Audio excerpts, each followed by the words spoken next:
Hello, Mattis. Hi, Trude. This is an English podcast. I almost forgot. Oh, wow. Started in Norwegian. That didn't take long. Wow, right into it. Yeah, right into it. Sometimes I come with the Norwegian words in between, but excuse me for that. But we'll do our best. We have a very special guest with us today. Oh, who? Sandra, Andersen, Eira. Hey, where's the applause? We always have the live audience with us, Yeah. as you can see. Thank you. Thank you so much for coming, Sandra. Well, it's probably a year and a half in the making, so... Yeah, it is. We've been planning this for a long time, but as I said earlier, something came up. So I think you got a good excuse. Oh. The best excuse so far, Mattis. Oh, like what? Not like migraines and stuff like that. Not like I had a headache. But, No, I'm just bullying him a little bit. He ditched me last time, so... Oh, no. Yeah, he had a migraine, Yeah. so... Did he ghost you or just ditch? Hmm? No, he ditched me. No.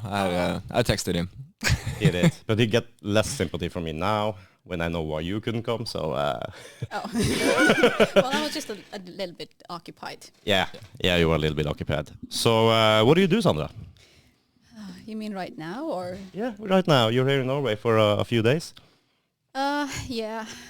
Just have just a few days break to get some gear and stuff, and then I'm heading back to Ukraine, so... Yeah. Yeah, it's good to be home. You got your life in Ukraine for now. Yes. My life... I was supposed to be there for 2 weeks, and then, well, you know, the war didn't end, so 18 months later, here I am. Yeah. Yeah. No, the war didn't end. Doesn't look like it's going to either for a while. I don't know. But it's crazy. It's a crazy story you got. It's a crazy journey. I don't know anybody else who actually took those steps you did and went there. So that's cool. That I don't know, cool if the right word, but it's how to say, you got balls, if I can say that. Yeah. You got balls. Or just really, really stupid. Or really stupid. Yeah. I guess you hear quite some things about that. People got their own opinions. Well, most people think it's cool, as you would say. Yeah. Because they don't know better? Yeah, well, no, it's just cool in the way that, or how they describe it is, it's cool that someone actually volunteers to go to that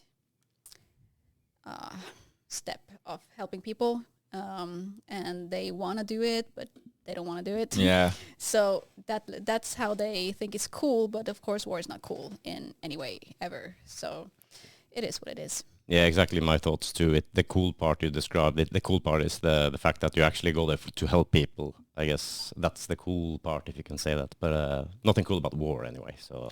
But when did you go down there? The war started, 24th of February, I think?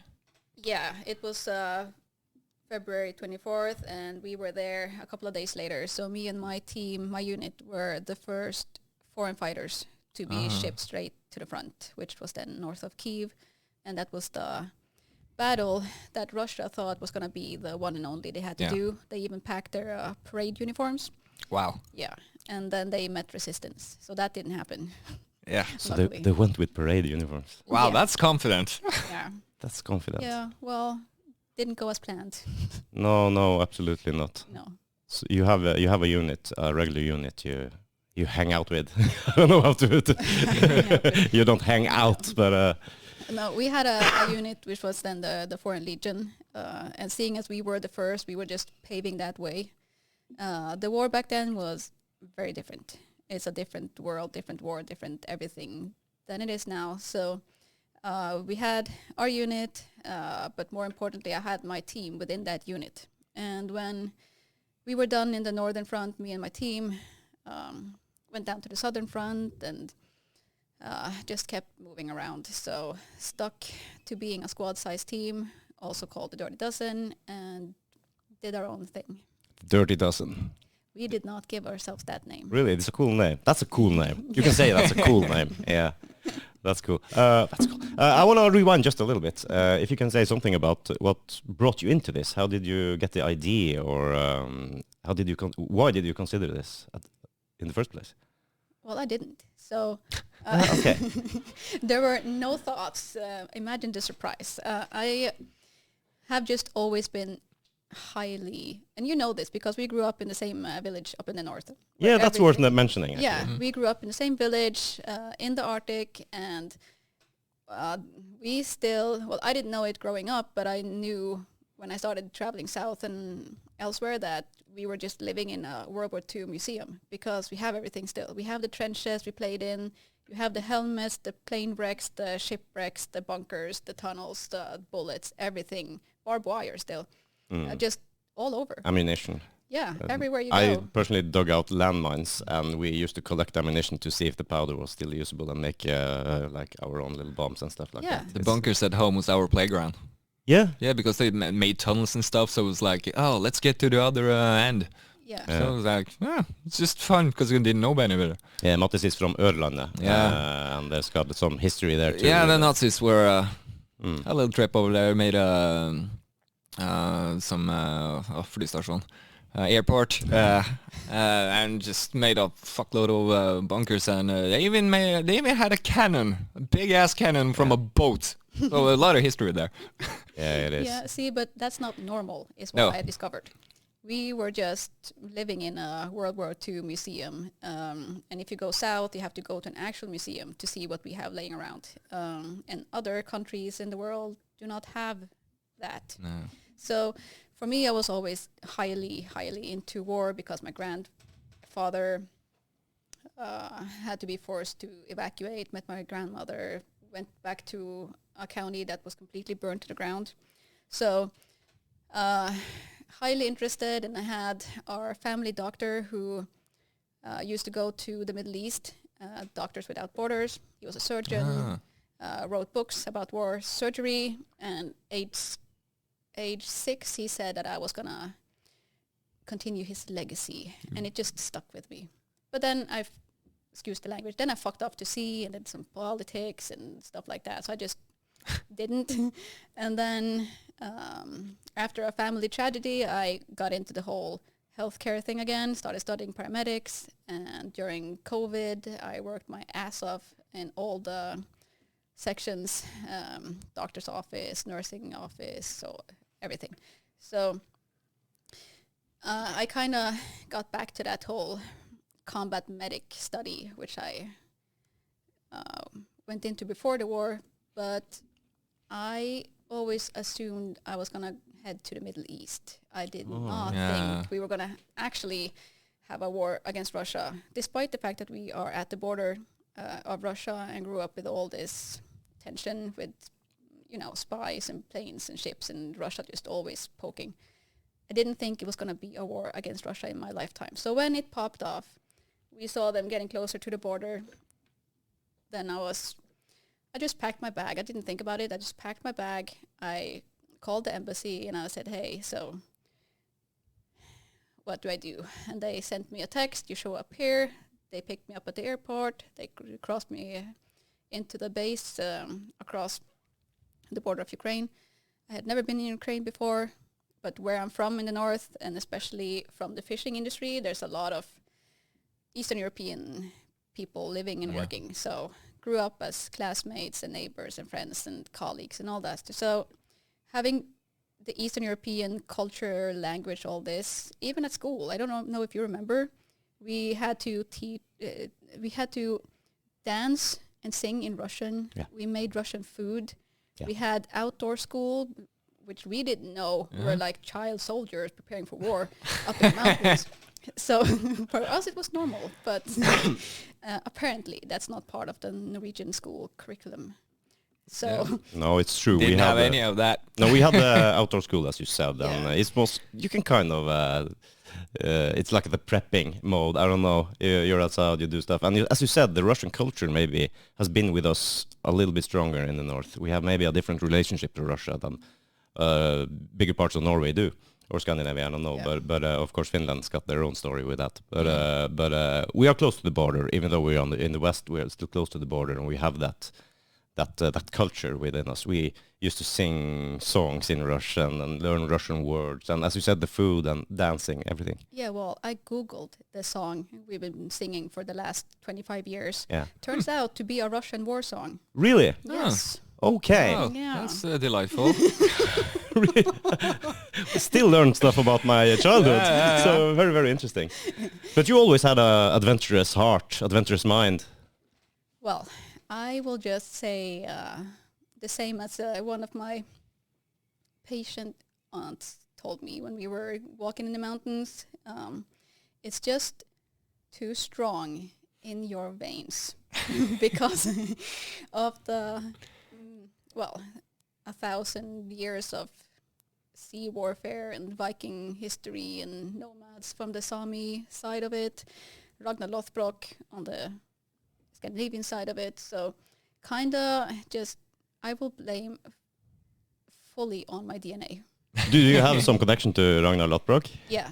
I can actually track my family history 1,000 years back. Oh, really? Yeah, because they were like knights and stuff in Denmark and owned farms in the south of Norway after Denmark, and before and after Denmark they, did their thing in Britain. Yeah. The little execution, what do you call it? Excursion. Yeah, Excursion. just a little trip. Yeah. So they stayed some decades in Scotland, Ireland. So because of that whole legacy they created, I can track it all the way back. That's cool. That's cool. Yeah, I didn't know you had that with Ragnar Lodbrok. That's something to smack down in the table. Yeah. But I can understand the genes part. Yeah, of course. As you said, you got the nomadic parts of the Sami people. You got some genes there, and if you got the Scandinavian Viking stuff, so you didn't really stand a chance. No, you were never supposed to stay back in your hometown. No, I tried, and every time I tried to do the whole normal thing, as people call it, I call it just staying within your comfort zone. You just do what's easy and comfortable, and then you live someone else's stories through movies and stuff. Even though it turns out nothing that we did as a child were normal. Yeah, no, it's not. It's called indoctrination. Yeah.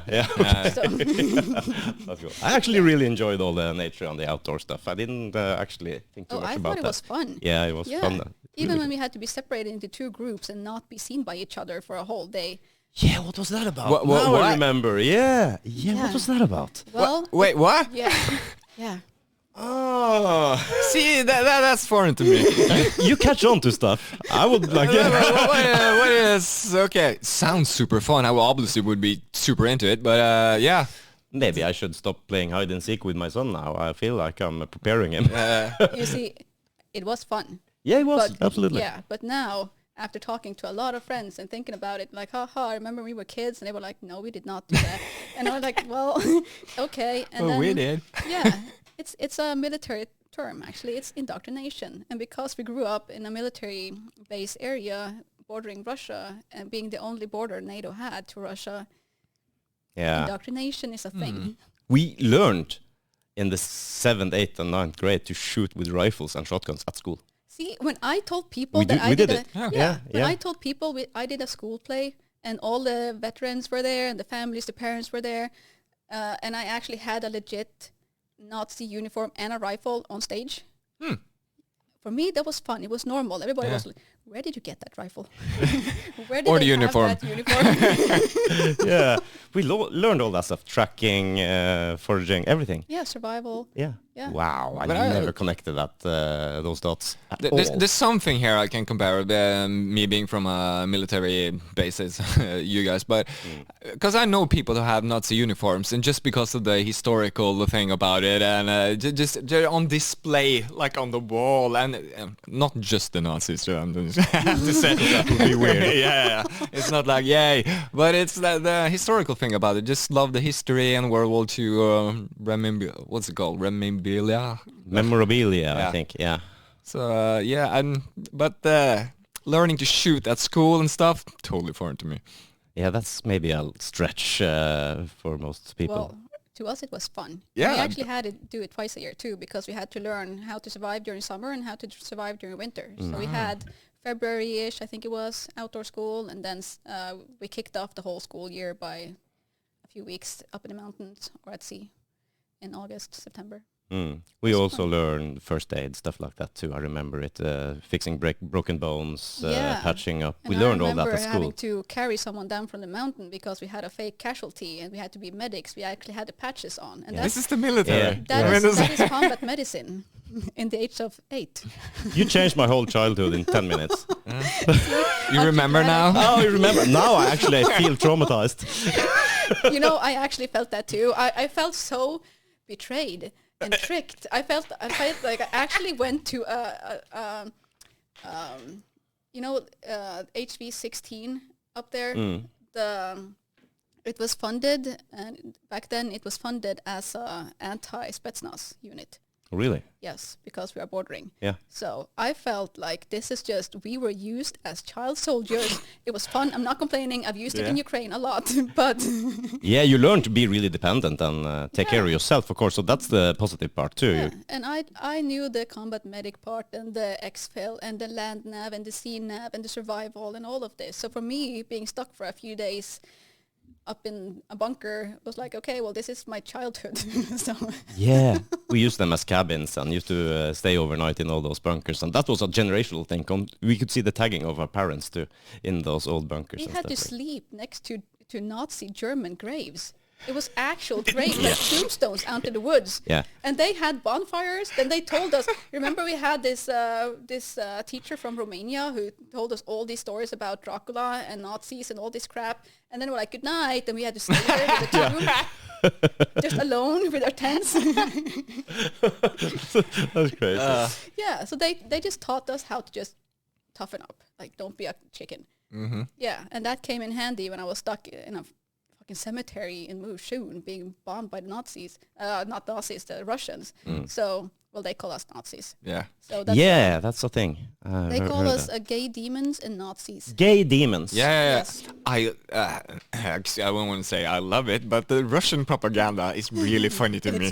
Yeah, but I didn't know they were so woke either. Like gay demons. Yeah. So they're like, that's okay. I don't know. They're in the wrong sentence woke because they're oh my god, gay people are extremely dangerous. We should obviously. Well, what's that, like a pink squadron or something? No, but no shit. My friend from Russia, he said that if you just walk around with like pink or purple hair, you get shot. You would be in... They're really not into the whole LGBTQ thing. No, I can figure that. How about if it's just like colors? Well, sometimes it's good to be a metalhead. Only wear black. Yeah. No, but I really had a hard time trying to figure out why they called us Nazis all the time. Nazi mercenaries and Nazi everything, because, well, it kind of feels like, well, why are they calling us Nazis? Are they Nazis? And the war is very confusing. It's very chaotic. And that's something that really just surprised me, that I understand back in the 40s, or World War I, World War II, that there were a lot of confusion and people didn't know what was going on and propaganda and all this stuff because they didn't have social media, smartphones, internet.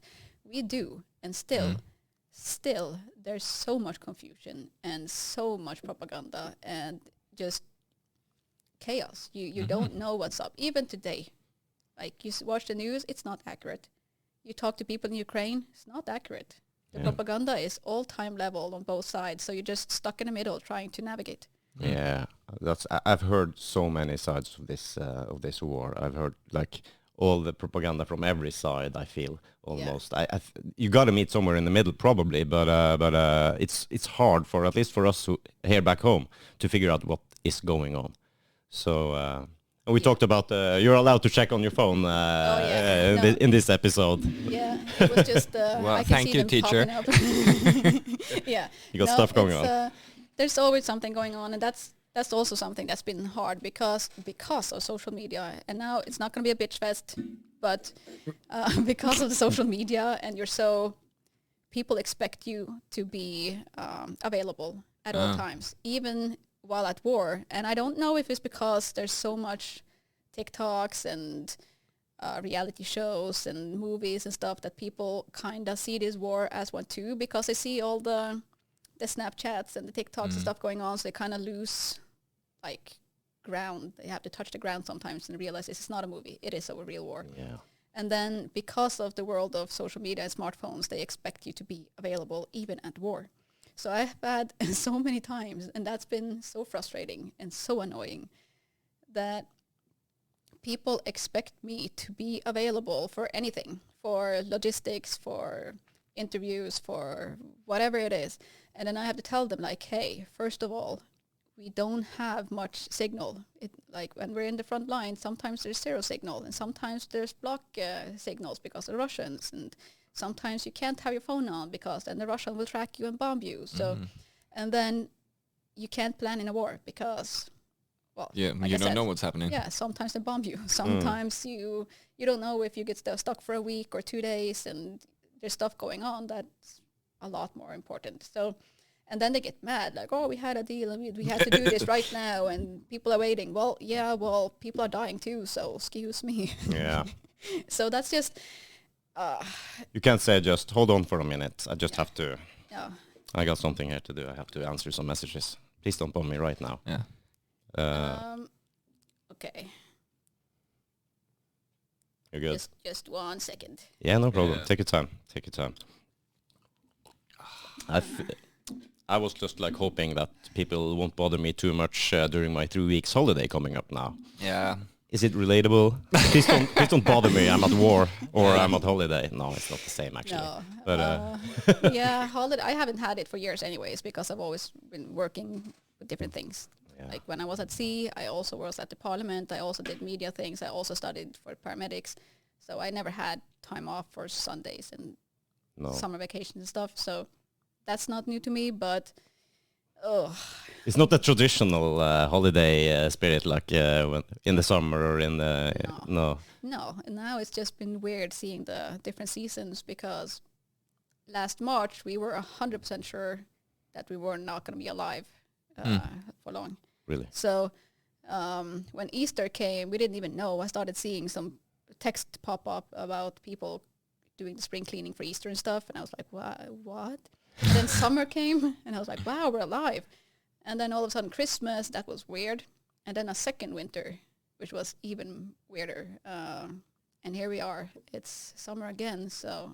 And you're still alive. Still alive. I've just had to sometimes leave Ukraine, go back home, and get my summer clothes and winter clothes, because I didn't pack for anything but winter, because we literally got 30-70 at best a survival rate. So okay, but so to track back a little bit to you packed your bags and you... 1 second. Yeah. Here we go again. On my own. Car is smashed, but other than that, it's good. I just got a car for the first time in 18 months. I had it for 2 weeks and it's already smashed.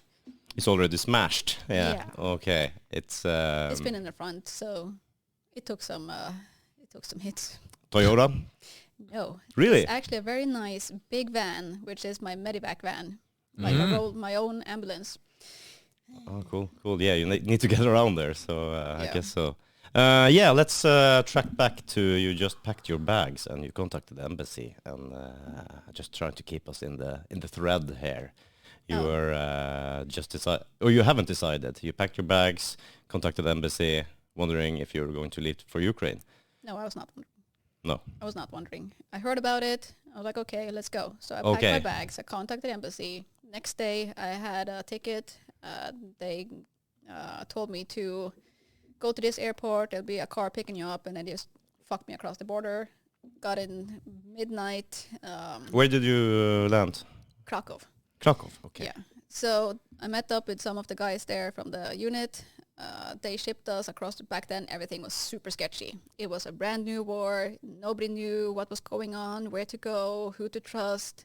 The border guards sold us out, all kind of crazy stuff. So, and you couldn't drive without getting shot. So we crossed the border at night with the curtains closed, and I had never been to Ukraine. I knew nothing of Ukraine. Never even Googled it. So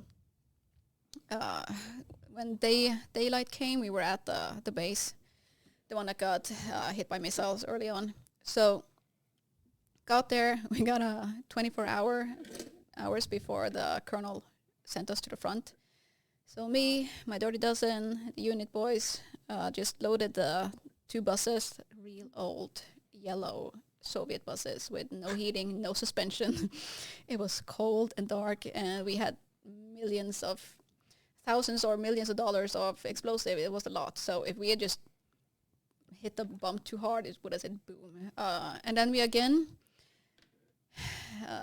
had to drive up to Kyiv by night, curtains closed, didn't see anything before we were literally in the front. So because back then the whole city of Kyiv, it was like real like surreal zombie movie. Like you will never see it in real life. A big city, a capital city, just wiped out of people. No cars, no people, no movement, nothing. It's just some snow falling down on, in the streets, and we were the only ones moving around there. Ghost town.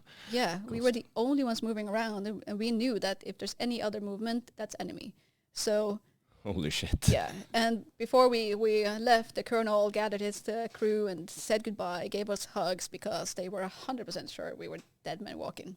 And we were told it's 37th at best, so we knew. Anyway, we get there, and it was just all in a hurry because Kyiv was about to fall. This battle became famous or infamous or whatever you want to call it. So the president had a 1-year memorial there in March. I was there to mark this battle because a lot of people died, but we did not. This was still very early on. Yeah, it was the first week of the war. So we were just shipped up there, and we didn't know anything. Like the fact that back then we were just newborns in this war, so it was a shock to not get morphine in the medic equipment. But the realistic situation was that you wouldn't get anything, nothing. Okay. Yeah, so I literally had duct tape and ibuprofen, and that was it. So you come a long way with ibuprofen.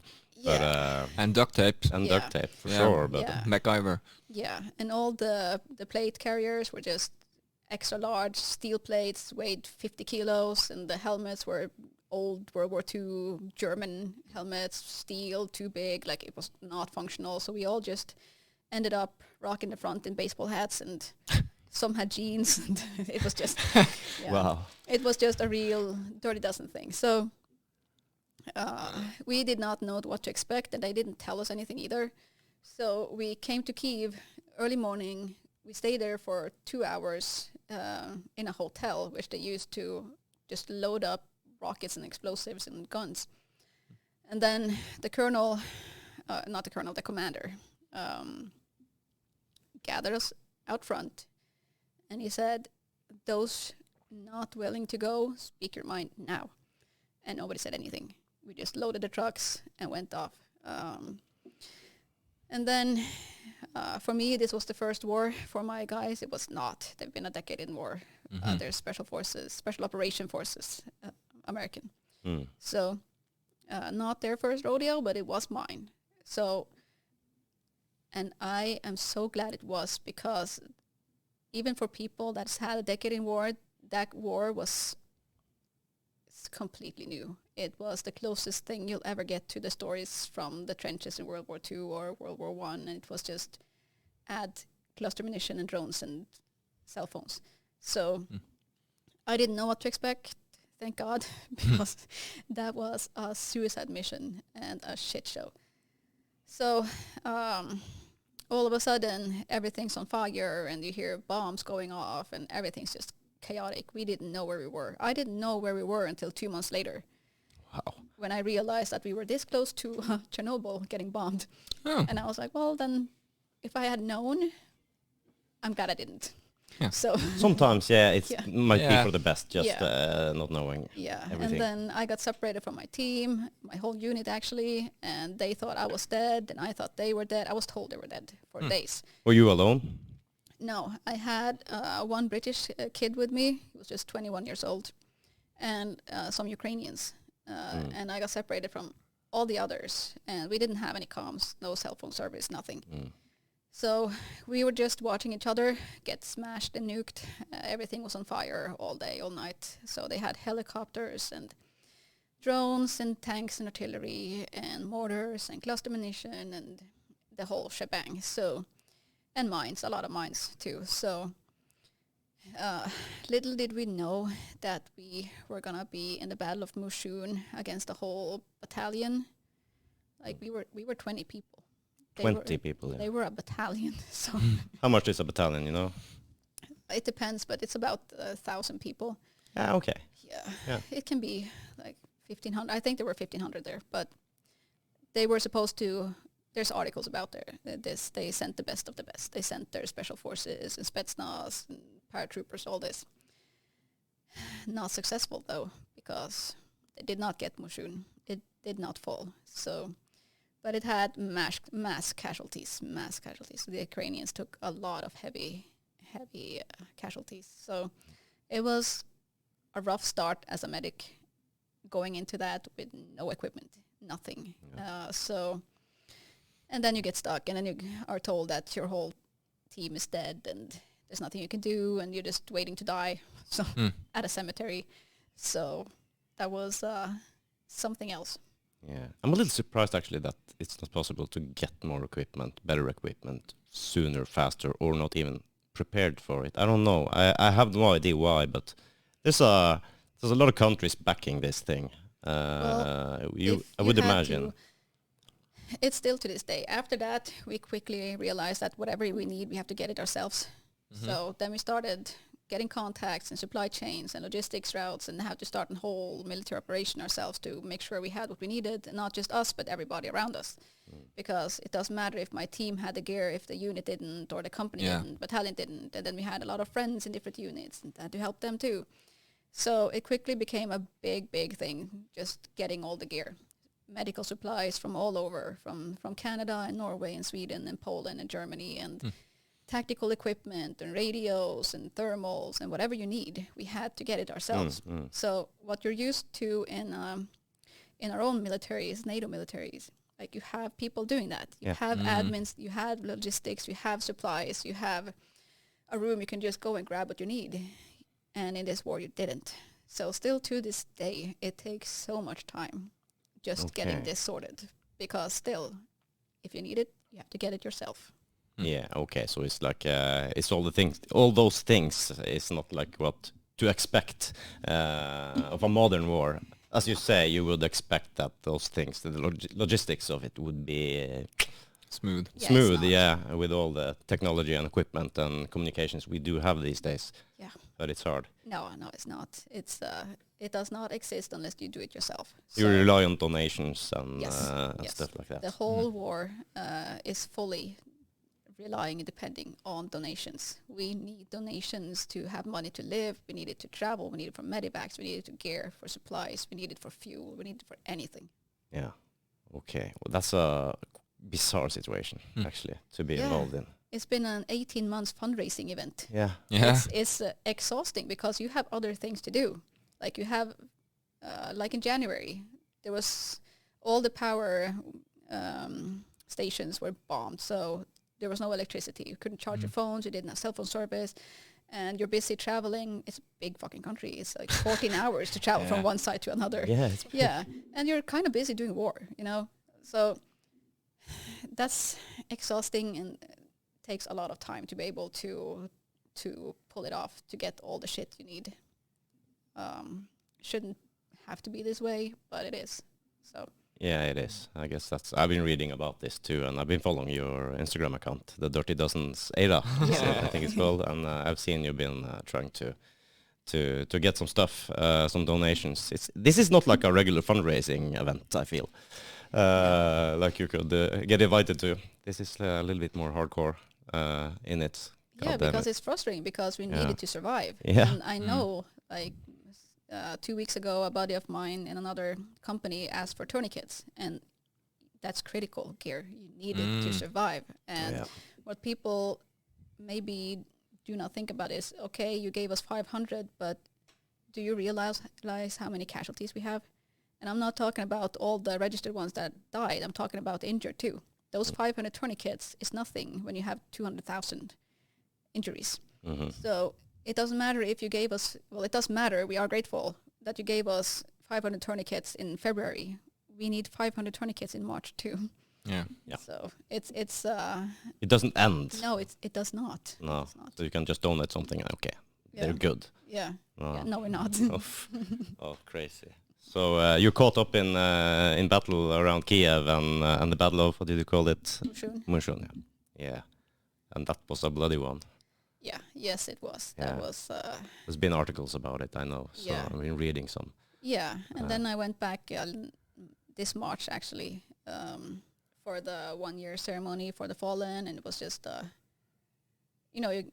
it's special being able to go back to your battlefield and see the house and you see the memorial and all this stuff. But it's kind of like a full circle, and you're like, oh shit, this is what actually went down, and I can't believe I'm still fucking alive because I almost fucking died a couple of times there. So it's. And it's just seconds because one of the Ukrainians called me, like it's just from this side room to the other side, called me to look at this weird little scratch he had. And I was standing in a window with a machine gun, having my breakfast. We didn't have food. We had a cracker. So I was standing there watching the view, which was the village on fire. And it was just 5 to 8 in the morning, all quiet. And I remember thinking, this is too quiet because everything has been on fire all night and it's been going off. So I turn around. He called my name. I turn around, and as I'm walking away from the window to the entrance to the big hall, it was a kids' ballet dance hall. That window was just smashed. We got hit so bad. Like that whole house, the roof was gone. The window, the window was gone. The entrance was gone. So if he hadn't called me, of course we went flying because of the blast. But if he hadn't called me because of his weird little scratch he had on his leg, I would have been gone. So it's just seconds all the time. Coincidences. Yeah. Yeah, it is. Some real luck.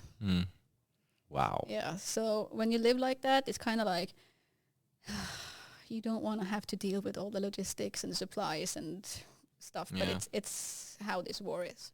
I can hear that. That's as you said, nothing you're supposed to be thinking about. You got stuff to do. Yeah. But I just hope people listen to this and decides to maybe ease it a little bit in the future. Who knows when this war is over? And I guess the needs are always there as long as it takes. Yeah, and I understand. Like we all go through war fatigue, and after New Year's, we definitely felt that people were tired. The donations weren't as frequent, and it was harder getting supplies, and people had left, and it's been a lot of just dumbass drama and cleaning up between foreigners in that country and War-Weasels and all this crap. So, and then we are still there. What's a War-Weasel? The War-Weasel is what I call the people that are, war will always bring out the best and worst of people, and there will always be people taking advantage of the war because there's a lot of money in it. A lot of money in it. So just for instance, there are people who claim to do fundraising for me and my team and used our names and my name specifically and raised $3 million. That's a lot of money. We could have used it. Instead, we're broke. We can't afford to get gas on our cars sometimes. So this person had no link to you at all. It was just like a... No, we had met this person a couple of times, but when he started this whole thing, I made it very clear, this is not okay, stop doing it, and he didn't. And then that became a 1-year thing online where I had to tell people, hey, this is not us, this is not me, this is not our fundraising thing, this money is not going to us, please don't get fooled by this. So, and there's been a lot of people like that. There's a lot of people in war that will take advantage of it because of the money flow, and you have human trafficking, and you have all kinds of crazy stuff. People going there just to escape their shitty lives at home or want to kill and have guns and drugs and brothels and whatever. Like, there's a lot of bad in it. But luckily, you also meet some of the best people around that are there for the right reason, and people that want to help and support in country or not. So it's just, there's a lot of highs and lows. Yeah. Yeah, you cover it all there. Do you meet? Is it a lot of foreign fighters there? Yeah, well, in the very, very beginning, there was us, and then people like, oh, well, they survived, so let's just pop in.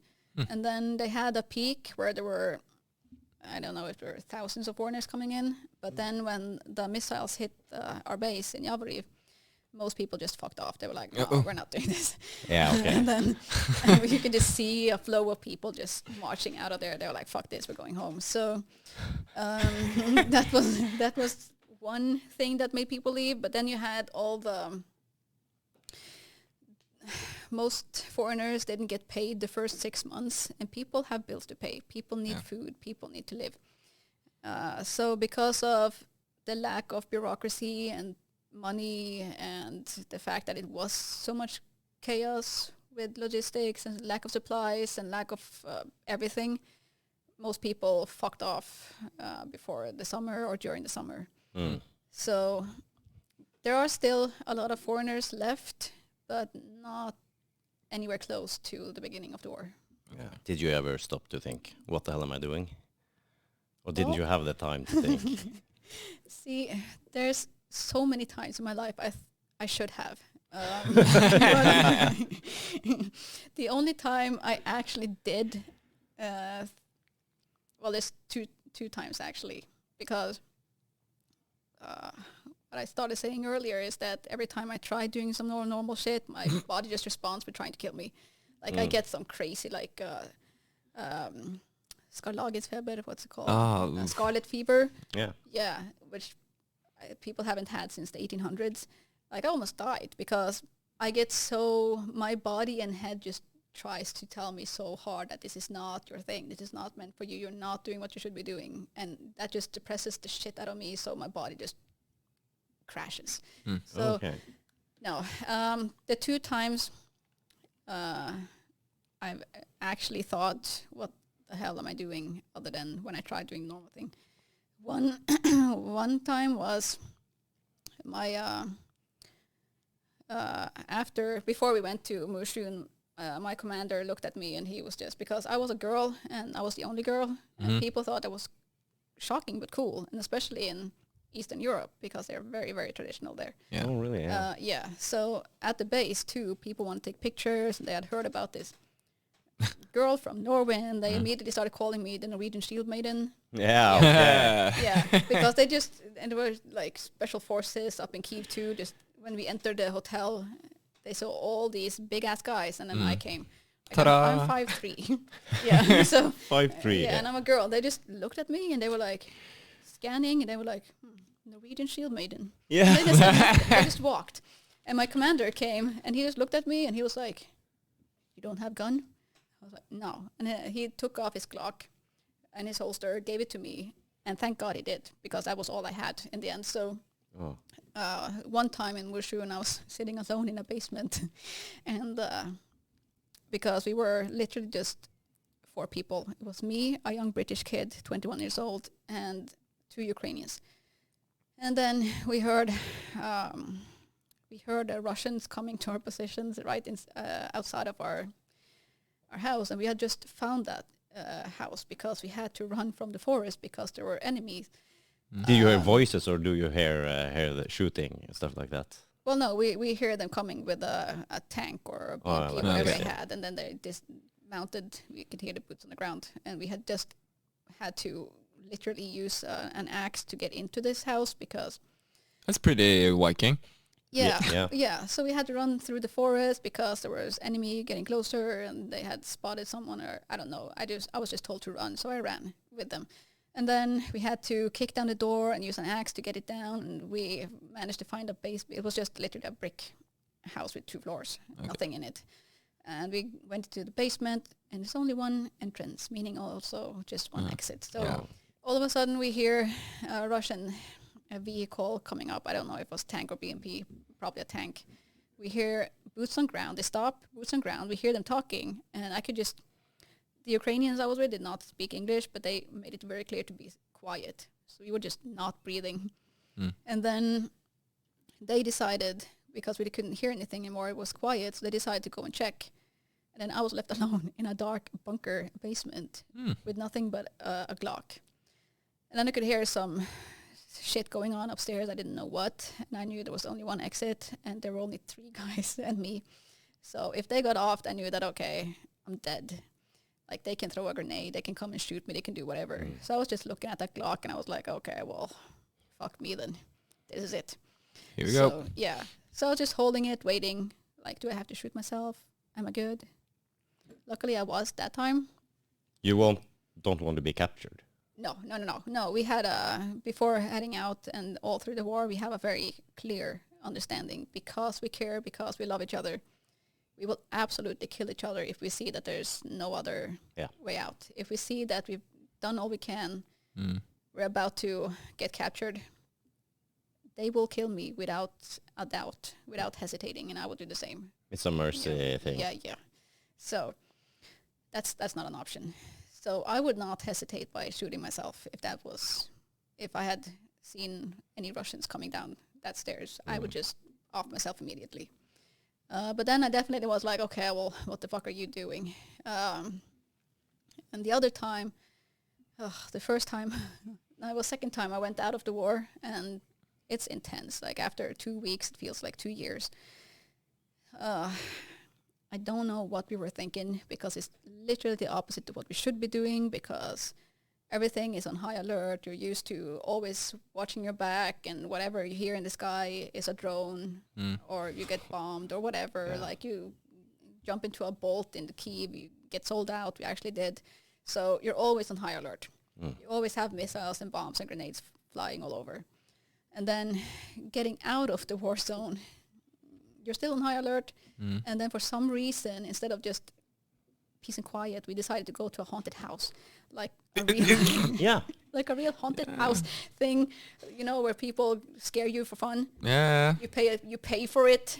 Yeah. And then our bodies and our heads were not fit for that shit. Yeah, I can imagine. Would assume. Yeah. So there was a lot of screaming, some bruises. We survived, but you survived, but what about the poor ghosts? Our poor minds. I definitely had, like, what the fuck? You're not even thinking. What are you doing? Nah. Yeah. So it's not often, but sometimes I do. But never once did I think, what the fuck are you doing for being in Ukraine? Okay. Your mind was set on this. You were doing the right thing. Yeah. In your head. Yeah. Despite all the chaos and all the bad shit, and most people don't want to be there. But for me, it always felt like, actually the first time, it felt like this is exactly where I should be. Like, you feel whole, complete. You feel just, everything is just, this is good. Well, you're doing something good, so. Well, hopefully. Yeah. Can I rewind a little bit? Because before the war, you were fishing? Yeah, and get this. I was fishing in the Barents Sea, on the coastal fleet, and that's a lot of hard work. Yeah. Physically, mentally, it's just exhausting. You are gone a lot of the time, and it's winter in the Barents Sea. It's hail and cold and storms and heavy-ass physical labor, and no toilets, no food, no heat, and no sleep, and you just push everything beyond every limit. So I did that. I absolutely loved it for some years, and then I was like, okay, I've had it. I want normal. I'm done just feeling like shit. I want something that's comfortable. You were aiming for normal. And then I went to war. Yeah. I just want normal. Yeah, so that was a failure. But it's kind of prepping. I'm glad I had that experience, because when I was stuck all over with no food or toilets or whatever, I was used to it. Nothing new for you. Yeah, it was not a big deal for me to not have comfort or a shower. Yeah. And you can also put that back to our childhoods. We did that on the mountains and on the seas all the time. We knew what to use and what not to use, what itches and what doesn't. Yeah. When you, you know. So I was well prepped for this shit. That's for sure. Wow. Oh my God. I just, in a war situation like this, you tell me you can hear the enemies are coming. You have to take cover or run for shelter or whatever. It's just, for me, so crazy, so confusing. Like, how do you know it's the enemy even? It's like, for me, if I may be thinking about just the movies, stuff like that, but it looks so chaotic. I mean, It is. yeah, it is. It is. But you got spotters, so you have some kind of, the enemy is coming. I was thinking, if you hear a tank or you hear some motor engines, how do you know? Well, you definitely know when you start getting hit. So So, but that's the thing. When you hear it, you're good. If you hear the artillery and the mortars, you're good. Because when it hits you, I promise you will not hear it. All of a sudden, it's just a blast, and you either make it or you don't. You can't hear that. Well, then you know you're dead. So Okay, yeah. So Wow. it's like in Moshchun, we could use the sounds to navigate, because after a couple of days, you are used to it. Like your mind enters some kind of weird stage of, you're in shock, but you're also just you got to do what you got to do. You're functioning. So me and the Ukrainians in one corner of the bunker house, we had a bonfire and we had tea, and they sang Kumbaya and Ukrainian songs and Georgian songs, and then we could navigate by the sound. We knew it was coming closer, so then we just walked slowly down to the basement, waited for the impact, and then it was like, okay, we're good. Walk back up, drink tea. So it's just, it depends where you are, of course, but if you're in the front line, you know you're in the front line. Yeah. You know where the enemy is, and you know that, okay, we're this and that far away. But then there's the things that you can't navigate, and that's when the drones show up, or all of a sudden you get smashed by artillery or missiles or mortars, and that's, well, it is what it is. And that's just one example when I had see, everything becomes normal. So you forget that it's not normal, because people adapt so fast. So I had 2 young Ukrainians with me as Terps, one guy and one girl, and they're both in early 20s. And this guy's greatest fear in life were missiles. So he used to watch the news and stuff and just randomly think about it during the day and just, oh shit. And then I just brought the girl in, and she had never been this far east before in Ukraine. She hadn't seen the war before.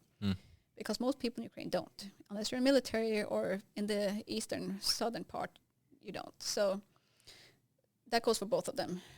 She's from Lviv, he's from Kyiv, and none of them had seen the war before. So both come with me to the Eastern Front.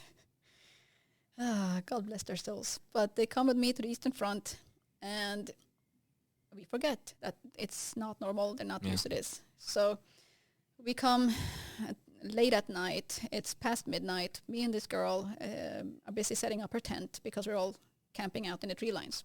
And we have to stay camouflaged, concealed, so that the enemy doesn't see us. So setting up her tent, and me and her are standing there, and all lights are out because you can't have lights on because then you're seen. Putting up this tent, and I'm holding one side of the tent, the tent poles, and she's holding the other one. And then you can hear a missile coming straight over our heads. And she just looks at me, and I just look at her, and I had my phone light on to see what I was doing with the tent, and I just slowly put it down. I wait, and she waits. And we're like, okay, we're good. We survived. Start doing the tent again, and here comes another missile. And you could hear you could see the missile across above your head. And the same thing. She looks at me, not a word, and she just slowly puts her phone down and just looks at me while we wait. We're like, okay, we're good. And then we just finished setting up our tent, and I was like, good night. And I walked back to my tent, sleep, and I wake up the next morning. And she doesn't say anything about it. And then the poor guy, we're a little bit further away, sleeping in tent site with some of my guys. And one of the guys with him, American, he had yelled, incoming, and then grabbed this young guy from Kyiv and threw him in the bushes. And that was his first experience with anything like this. So he was kind of rattled. So they spent an hour by the bonfire having some tea and just calming down. And he decided to dig a hole in the ground, which he wanted to sleep in the rest of the week to feel safer. And then sometime later this day, this girl just looks at me and she's like, so am I supposed to think it's enemy or friendly missiles? And I was like, wow, I should have told you, yes, that no, it's not friendly. Huh. It's not. And usually I hear it on my radio because there are people spotting and keeping an eye out. Mm-hmm. I will hear it on my radio that it's enemy incoming, but my radio was out of batteries because we came in so late. So I didn't have any radios, and I didn't think about telling her either. And she was just cool with it. She was just all calm. She was like, okay, so that's good to know. And I was like, yeah, well, it is what it is, you know. And she was like, yeah, well, I figured that seeing as you weren't worried, I shouldn't worry. And if we die, we die. And I was like, well, yeah, that's kind of the way. That's kind of how it is. How it goes. Yeah. Oh my God. It's weird that you can get used to war like that. Yeah. How adaptable we are. Yeah, and it's like we had a night thing going, and we were standing on this field watching a beautiful sunset and sunrise, but in between we just saw all this, and it's beautiful, and it's weird saying it, because when you see all these rockets and missiles, we knew that they were hitting Bakhmut. We were very close by. But you see them just light up the skies like big red and orange flashes, like fireworks, and you can just look at that look at sunset. it. No, it's actually just fire. Yeah. Wow. And then you look at all these flashes and rockets and missiles going across the sky like fireworks, and it's just beautiful. And then you kind of forget that, oh shit, yeah, it's actually killing. Like, that's missiles, that's rockets, that's... But you can find beauty in war somehow. I think you can find beauty in most things in life, yeah. Yeah, but I guess just the bonds you create during a war on all sides probably. But I think it creates something you can't find anywhere else. No, probably. they call it the band of brothers, brotherhood. Yeah, that is definitely unique. That is something else. It's way past marriage or best friends or siblings or anything. That is something you cannot describe, because you live so close on top of each other, like living and breathing up each other's asses. You share food and hopes and dreams and death and destruction and life and death every day. You sleep on top of each other. You follow each other everywhere you go. You fully trust and rely on each other. Yeah. So you can be waiting for the missile threat to pass, and you're just laughing in a basement and dancing and singing and talking about your life before and after the war. And then you can have your bad days where nobody who wasn't there will understand why or how. And then you have this really, really dark humor, and I love it. Yeah. But most people will be like, what the fuck's wrong with you people? Like, this is not appropriate, and that's bad. But if you can't laugh at it, you're going to go crazy. Yeah. I know what you mean. Our family always says we have a very dark, twisted humor. Yeah. If not relatable, but if something bad happens, we're the first to make a joke about it, like internally in our family or something, and then we have to say, "Oh my God, we're horrible," but it's so funny, you know. It's hilarious. It's definitely something I am very grateful I have, and I've had all through the war.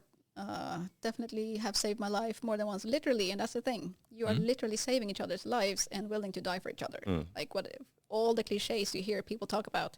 No, we actually live it and prove it every single day. That's another thing I learned as I grow older. Cliches are there for a reason. It is. Yeah, it is. It is, but people are abusing it. People are abusing terms and phrases and words that they will never stand for. They won't prove in action. Yeah, or totally understand. Yeah, maybe. But as a team, you do. Yeah. You actually do prove it. So that's a very, very special bond. I guess it is. How's the Ukrainians? How do they feel about this? Can you give me some insight in this? You hear all about brothers fighting brothers, and they got family connections on either side of the border. And do you see a lot of that? Is it a lot of mixed feelings, or is it more like you're not coming here taking our country? Or is it, I don't know how they're thinking. It must be difficult. It's a mix. I definitely know a lot of people that has family in both Russia and Ukraine. And for them, it's, of course, it is what it is. Like, it's sad, but they chose a side. So, and then you have a lot of the, I hate all Russians and all my grandchildren and great-great-grandchildren would hate all Russians. Like, you have all the extremes. And then you have people hating foreigners too. They think we didn't do enough. NATO should have moved in, and people aren't giving enough, and we don't have enough munition. And yeah, it's true we don't, but politics is a very, very complex world. There's a lot that goes to it. It's not just a quick fix, sadly. So you have a big mix of everything, and then you also have bad foreigners there that are there for the wrong reasons, fucking it up for all the other foreigners that are good. So you have a lot of mixed people from different countries and backgrounds and levels and opinions. And war will always be stressful, chaotic, emotional. So you have everybody's emotions on their peak and a lot of miscommunication and opinions. So it will always be depending on who you ask. But most Ukrainians are very, very, very grateful we are there. Yeah. From the beginning of the war up till now, I can walk on the street and old ladies come and give me candy, and old men or young boys come and thank me for being there and helping them. And some are crying, some are just very humble, asking me like, why are you here to help us? Like, why do you want to do this voluntarily? So 99% of all the Ukrainians that I've ever met are just very grateful and very humble, willing to learn, willing to help, try their best to keep us there. So it all depends. I think it also depends a lot on your approach, and like you have to remember that this is not our territory. We are in their land with their culture, their language, their way of life. They are the ones fighting for their home and their people. So we can't just show up and be like, yeah, well, we want all the Gucci Prada because we're used to it in the US or Norway or whatever. Like, it is what it is. We have to adapt. You still have to think about that even in war. The different, not religions, but cultures and the way of life and the way of thinking and stuff like that. You can't just brawl in there and here we come. No, but a lot of people do. And then there will always be conflicts, or they will be disappointed. If you're not realistic about the situation you're facing in Ukraine, then you're not gonna last long. So you just have to, and that can be hard too, because you have battle stress and you have war fatigue, and I've had it too. There's been so many times, and my Ukrainian helpers in Kyiv think it's so hilarious, because every time I'm like, fuck this, I'm going home, I'm done forever, I'm leaving, bye. And I actually do, I do leave, and I'm like, fuck this, I'm going home. And then just a week later, they're like, so what are we doing? Yeah. No, it's always the same. We meet. I have my Prosecco and dinner with my trusted helpers, and they're like, we knew you'd come back in a week. So, but you go through all of that, because sometimes you're like, I can't keep doing this. I need a life after war. I need an income. I need an actual job. Yeah. Like, how long can I keep doing this and survive? You also have a lot of moments where you almost lose your mind, like you're going crazy sometimes. And then you get tired of everything. You're tired of not understanding the language. You're tired of the conflicts. You're tired of the death. You're tired of everything. And your body will also let you know that, hey, you need rest, because usually there's something called rotations. What? Rotations. Yeah. When you're going into combat, you're not meant to be a long period of time. But now there's no rotations. You're always in it, and it's very intense. So is this a individual choice, or do you have someone trying to have an oversight of this? No, if you're enlisted in the military, you do not get a choice. No. You have to stay there. So, well, as foreigners, you're free to leave at any time, but you can't just leave. There's not a taxi like waiting for you there. No. So, and also you can't just leave your unit and your guys. Yeah, that's another aspect to it. Yeah, you can't, because in the beginning of the war, I went there because it was what I felt I had to do, and I felt that I had to pay a debt for everybody who did it for us, because we have to remember we also had foreign fighters that are buried in Norwegian soil. Yeah. We had people going from Norway to be trained in England. We had people from Ukraine and France and England coming to help us as foreign fighters in Norway. And people forget. People are spoiled, ungrateful. So I felt like I had to pay a debt, and that was what I was meant to do. That's why I went there. But then, second time is because I cared about the people I left behind. So yeah, of course. I wanted to go back. I couldn't just leave them there. And then it evolved to all of a sudden you have a life there. You have friends, and you have people calling you family, and you have a hairdresser and a dentist there. You have your favorite restaurant. You have everything. So it's just becoming more of your life and a second home, and you feel more obligated. And as time goes by, especially now with the counteroffensive and all, it's been a long war. People are tired, and the draftees are coming in, the reserves. Donations are all-time low. There's a lot of frustration, and there's been a lot of death and destructions. There's a lot of PTSD and alcoholism and all this shit going around. And then people are even more grateful for having you there. And they're like, well, we understand if you want to leave. Like, are you really staying? We understand if you don't. And then you stay, and they're like, wow, you're all heroes to us, and can you tell us why you're here helping us? And we are so grateful. Like, you're the only hope they have because you trained them while you're fighting with them, and you're also a supply chain. So they are so grateful. And then when you leave, like, how can you do that? How can you do that with a clear conscience and feel good about it? You can't. So it just always continues to give you new reasons to stay. Yeah, and you can't think that enough is enough. I did my part almost. It's never over until everyone is safe. Or no, it's not. And it's just one instance where, okay, I know I can leave. I can go home to my safe country and just be comfortable and all this. But then there's this one guy who broke down in tears in front of me and my Ukrainian Terp, who also broke down in tears because his daughter was killed in Mariupol, and the day before he had lost 8 of his friends. So he just broke down, collapsed on the ground, and he cried, and he was like, there's something wrong with my head. I am fighting enemies you cannot see. So you have people like this, and then you just leave them. Yeah. The war isn't over. And imagine if the war was over next week and you just gave up right before it ended. Like, that's also a thought to live with. I read somewhere, or a documentary or something, long ago, that they said the war is never as you see them on television or on movies and stuff. Most people actually don't fight, they hide. I don't know if you can say something about that. Is this something you experience, or do you feel like those who are there fighting, they are fighting? Or is like 90% just going into hiding and freezing? Yeah, see, that's also a very complex answer because, yeah, about the movies, that's true. I used to be the biggest war geek ever. I spent Christmas walking around in old Nazi bunkers. I was at all the museums. I watched all the movies and documentaries and podcasts about war ever.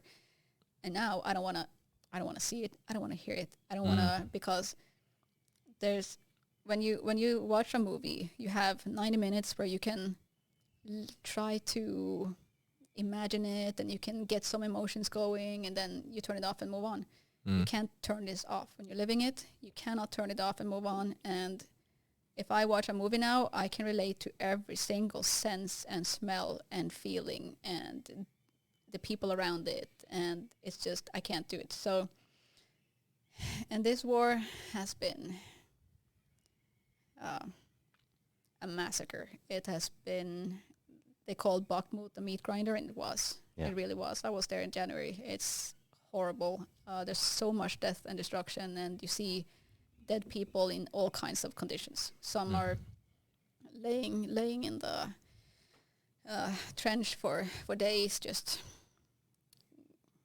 disappearing on his own. Some have been blown to pieces. Some have been shot. Some lost their heads. Some, well, I hate to say it's normal, but it's normal. Now you know that if people died, let's say the guys who died during the missile strike on a base while they were sleeping, the pressure of the bomb is just all your organs becomes dust. Okay. All your organs, your brains, everything becomes dust. Like, you're not supposed to know this, but I do.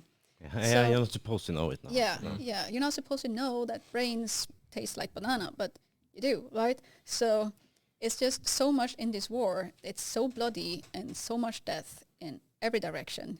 And sometimes your mind just disconnects from it. But when you're in the front lines, and I've heard a lot of people say this, it's so much more comfortable being in the front than in the rear, because in the rear, all the combat dreams and all the shit coming. You don't feel safe or comfortable anymore. But in the front line, you have a mix. You have the special operations guy who are just in their game, in their mode, doing their thing. And then you have draftees with little to no training. Like, what are they going to do? If you don't know what to do, what are you going to do? And then you have, of course, they have air superiority. We don't. They can kill us a lot. They can kill us so easily, and we cannot. So, and that's a political issue. Yeah, it is. So that definitely sucks. Yeah. So there are so many factors in this war, and everything has been on both sides. They've sent draftees and untrained personnel with little to no equipment, making it even more bloodier and horrible. So if they say that people are running, have I experienced people taking off? Yes, both Ukrainians and Westerners. And I have no opinion on it. Of course, it's shitty leaving mid-mission, but what are you going to do? Yeah, if your body and mind just takes over, I don't know. Sometimes maybe you just don't know what you're doing either. I don't know how things evolve in the front line. And I keep referring to movies. I'm not looking at this as entertainment. I just have to clarify this. But I'm trying to understand the difference. I think there is a big difference. I think there's stuff you can't bring out in movies and TV shows and stuff like that. No, you can't. You definitely cannot. No. It's very complex. So I would not say that people are just running. But of course, if it's untrained people not knowing what to do, not trained for it, of course they're going to run. That I think about this stuff. Would I stand and fight? Would I hide or run? I don't think you know before you're actually there. And maybe training helps. Of course, training will help. It's better to have training than not. But I guess you don't know. Muscle memory is a thing, and that's the part too. And I'm gonna go to Bakhmut or Moshchun or anywhere where I was a medic. Even though you just got smashed by a bomb and you went flying and like your ears are ringing, you're obviously when you get hit by a bomb and you go flying and there's dust everywhere and you can't hear shit, everything's just ringing, you're like, holy fuck, what happened? Then your muscle memory kicks in. So you just see that you're good and then you check the casualties. So you immediately start doing what you're supposed to be doing. Okay. But if you don't have that training, then you don't know what to do. No, and that's anywhere. If you're in a traffic accident or any kind of traumatic accident, you have two kind of people. You have the people that freeze up. They just cannot function. Then you have the people that just do whatever they're supposed to do. Like you block everything else out. You just do whatever you're supposed to do. I think that's the training part, most of the time is the training part, as you said, the muscle memory. But that requires also a lot of training to get the muscle memory and to get those. It's not like a 2-week boot camp with, okay, now I basically know what to do. And then you just shut down when the shit hits the fan. But that's something that spins in my head often, like how would I react personally? And I think you won't know until you're there. You cannot know because everything is so chaotic and confusing, and you have all the sounds. Like there's a thing where people actually put earbuds in because when you don't hear the sounds, you're able to focus more. You don't get distracted by the sounds. Okay. So, but then you can't do that either because you have to communicate with people. Yeah. So, but yeah, it's a lot to it. It's a different language. It's chaos. It's bombs and rockets and airstrikes and drones and all kinds of crazy around you. So you will never know how you will react until you're there having to react. Yeah. And I hope I don't find out. I'm not, I'm more thinking about maybe a war scenario in Norway, for example. How would I stand up, defend my country, you know? I have no military experience. I feel I have all the basics just... From school? Yeah, from school. And kind of a little small of my, what I mean is, a point is that actually we did a lot of survival skills up north. Yeah. So I feel like Okay, I don't have the discipline from the military. I don't have the tactical stuff or the weapon stuff. I can use basic weapons, of course, but Yeah, from school. from school, yeah. Once again, I thought everybody did, but no, apparently not. But I would be useless. I never had that in school. Man. No, there you see. Yeah, and I went when I got drafted for the, I don't know how you say it in English, but they're testing you to see if you can join the military. Yeah, the selection. Yeah, the selection. Yeah, thank you. In Lakselv. And I aced all the tests, even the IQ test, Mattis, I nailed it. But they This is a surprise for me. Yeah, I know. How about the eye test? Yeah, I failed that. Yeah. So the physical test, everything was top notch. The IQ test, I was a little bit lucky there, if you can say it, because the IQ test they used there was based on electrical systems and stuff like that.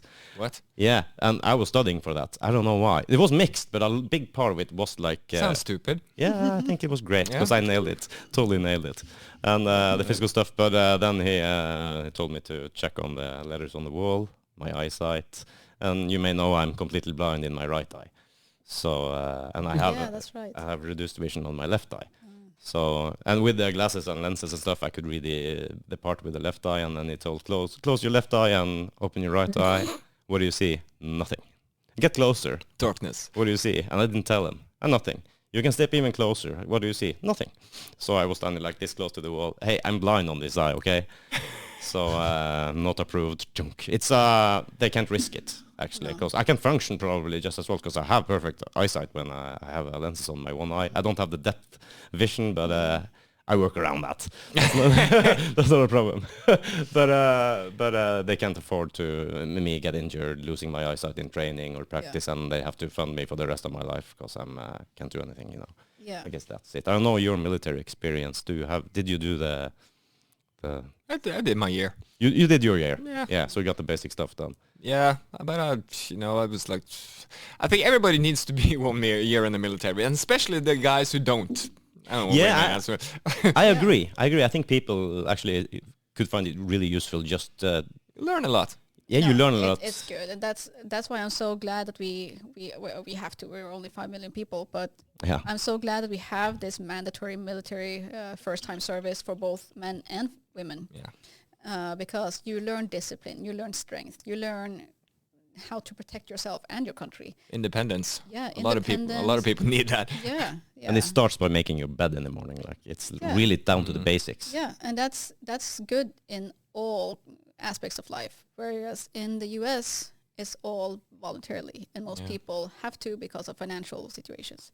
Yeah, it's more like a professional army almost, if you can compare it, because they don't get drafted No, they don't. anymore. They don't get drafted, and it's not a 1 year mandatory time. So everybody in the U.S. military volunteered to enlist mostly because of financial reasons, that they get free education, they get health insurance, they get their asses covered, because we know it's expensive trying to get an education or go to the doctor in the U.S. So that's how most people get in this. Of course, some just want to be a professional soldier.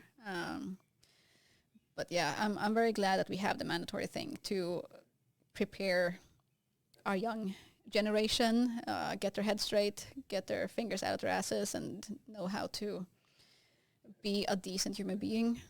But also, we need it because we're 5 million people. But if a war kicked off in Norway, we're NATO. So we have a lot of Americans here on the joint bases, and all the NATO allies would be here in an instant. But we also have the finances, we have the supplies, we have the weapons and ammunition. So we would not have to struggle as hard as Ukraine. No, if you compare, I think it's a totally different scenario, actually. Yeah, and everybody around you would be well-trained professional military personnel. Yeah. Yeah. Yeah, it's true. So it would be a much more safer scenario, other than, nuclear power. Yeah, for sure. Yeah. Do you know anything about Ukraine's military situation pre this war? Did they have the draft and the 1 year? You have to, and this was a wow moment for us too. Their military is just 8 years old. What? Yeah. Yeah, that's a wow moment. Yeah. Okay. Now it's 9 because of the conflicts in Crimea that started in 2014. So everything is very like they're newborns. Yeah. So bureaucracy, like they still have Pre-2014, that's... no. And then Is that because of the regime change and so much change that it's just I basically... have not researched more than it kicking off after the... Yeah. I want to dig Crimea into thing. this, because this is Yeah. fascinating. Yeah, but you also have to keep in, like, for me, it's very, very fascinating being in Ukraine, because if you're... And this was a big shocker too, because, like I said, my first experience seeing Ukraine was just curtains closed, dark, going at night. I didn't see anything except military base, and all of a sudden I was in the front in Moshchun, which is a very old school village, you know, chickens and goats and brick houses and babushkas walking around. And that was like, okay, the toilets are holes in the ground, fine. Yeah. And then I go straight from there down to Lviv, which was just like being in Venice, Italy, or Warsaw, Poland. And there were fancy houses and cafes and people dancing and singing in the streets. Now I was so confused. Like, am I in the same country? Did I die? Did I go into an alternative reality? Like, what is this? It's not the same country. But that's the thing. If we're in the major cities like Kyiv and Lviv, it's like every European city. But as soon as you go out of there, and especially specifically east, it's like going back to the 40s. The pictures we see from Finnmark in the 40s, the babushkas and the guys are dressed the same as we saw our grandparents get dressed. They're on their bicycles, milking their cows. You see the cows and chickens walking across the street. It's very old style. So when you're on the countryside, it's really on the countryside, yeah? Yeah. And they, like, their houses are old style, like we would see in Finnmark in the 40s, and they don't have a digital system. Everything is paperwork. If you go to the international mail office in Lviv, it's like going to a 1940s Pearl Harbor movie or something. And if you, I did this once, tried crossing the border with a digital car registration system we have in Norway. They don't have a digital system. So I had to get it mailed from the Arctic to get the original paperwork, because everything is paper. And that takes time. It is so much unnecessary wasted time and effort. And stuff you don't think about. Yeah, because they haven't entered the digital world yet. Just so because we're just spoiled Norwegians, basically. Yeah. But you told me the part with the people have their the curtains shut and you have to keep it dark. That's exactly the stories we heard from our grandparents. Sitting home, keeping the curtains closed, don't have any lights on in the... Yeah, we turned off the lights here too. It's a sensor in the hall. Anyways, yeah, they turned off all the lights, pulled the curtains back, just listened to the radio, and they had to hide the radio because we weren't allowed to have radios even. Yeah. You know, you heard those stories when we were younger, and I was so fascinated about them. But it's the same. Yeah, and curfew too. They had curfew back then too. Yeah. So, and now all through the war, there's also curfew and there's checkpoints, which we heard about our grandparents in Finnmark. It's dark after, like blackout after dark. All this, it's just like the stories we heard. Yeah, and it's like as a war have so many sides. I've heard my grandparents told me to, like, on their property, on their farm in my home place, Kistrad, there was actually a big military German hospital with like 2,500 people around there working, and soldiers and doctors and everything. And it was like one moment my great grandmother, I guess, got sick. So okay, they went, like, doctors and nurses from the German hospital came down to the farm, helped them, gave the kids chocolate. The kids helped the German soldiers to defuse bombs and grenades, because they've been doing that for years with the wires and everything like that. They have the techniques, like 10, 15-year-olds running around. So they had got a relationship with the soldiers, but still the next day they were dumping Russian prisoners in the fjord. Yeah. So you got like a little like post-traumatic stress almost, just because you have those opposite experiences. Yeah, and that's so weird to me too, like coming from our village, and, you know, like the stories where the road filling was just dead Russians.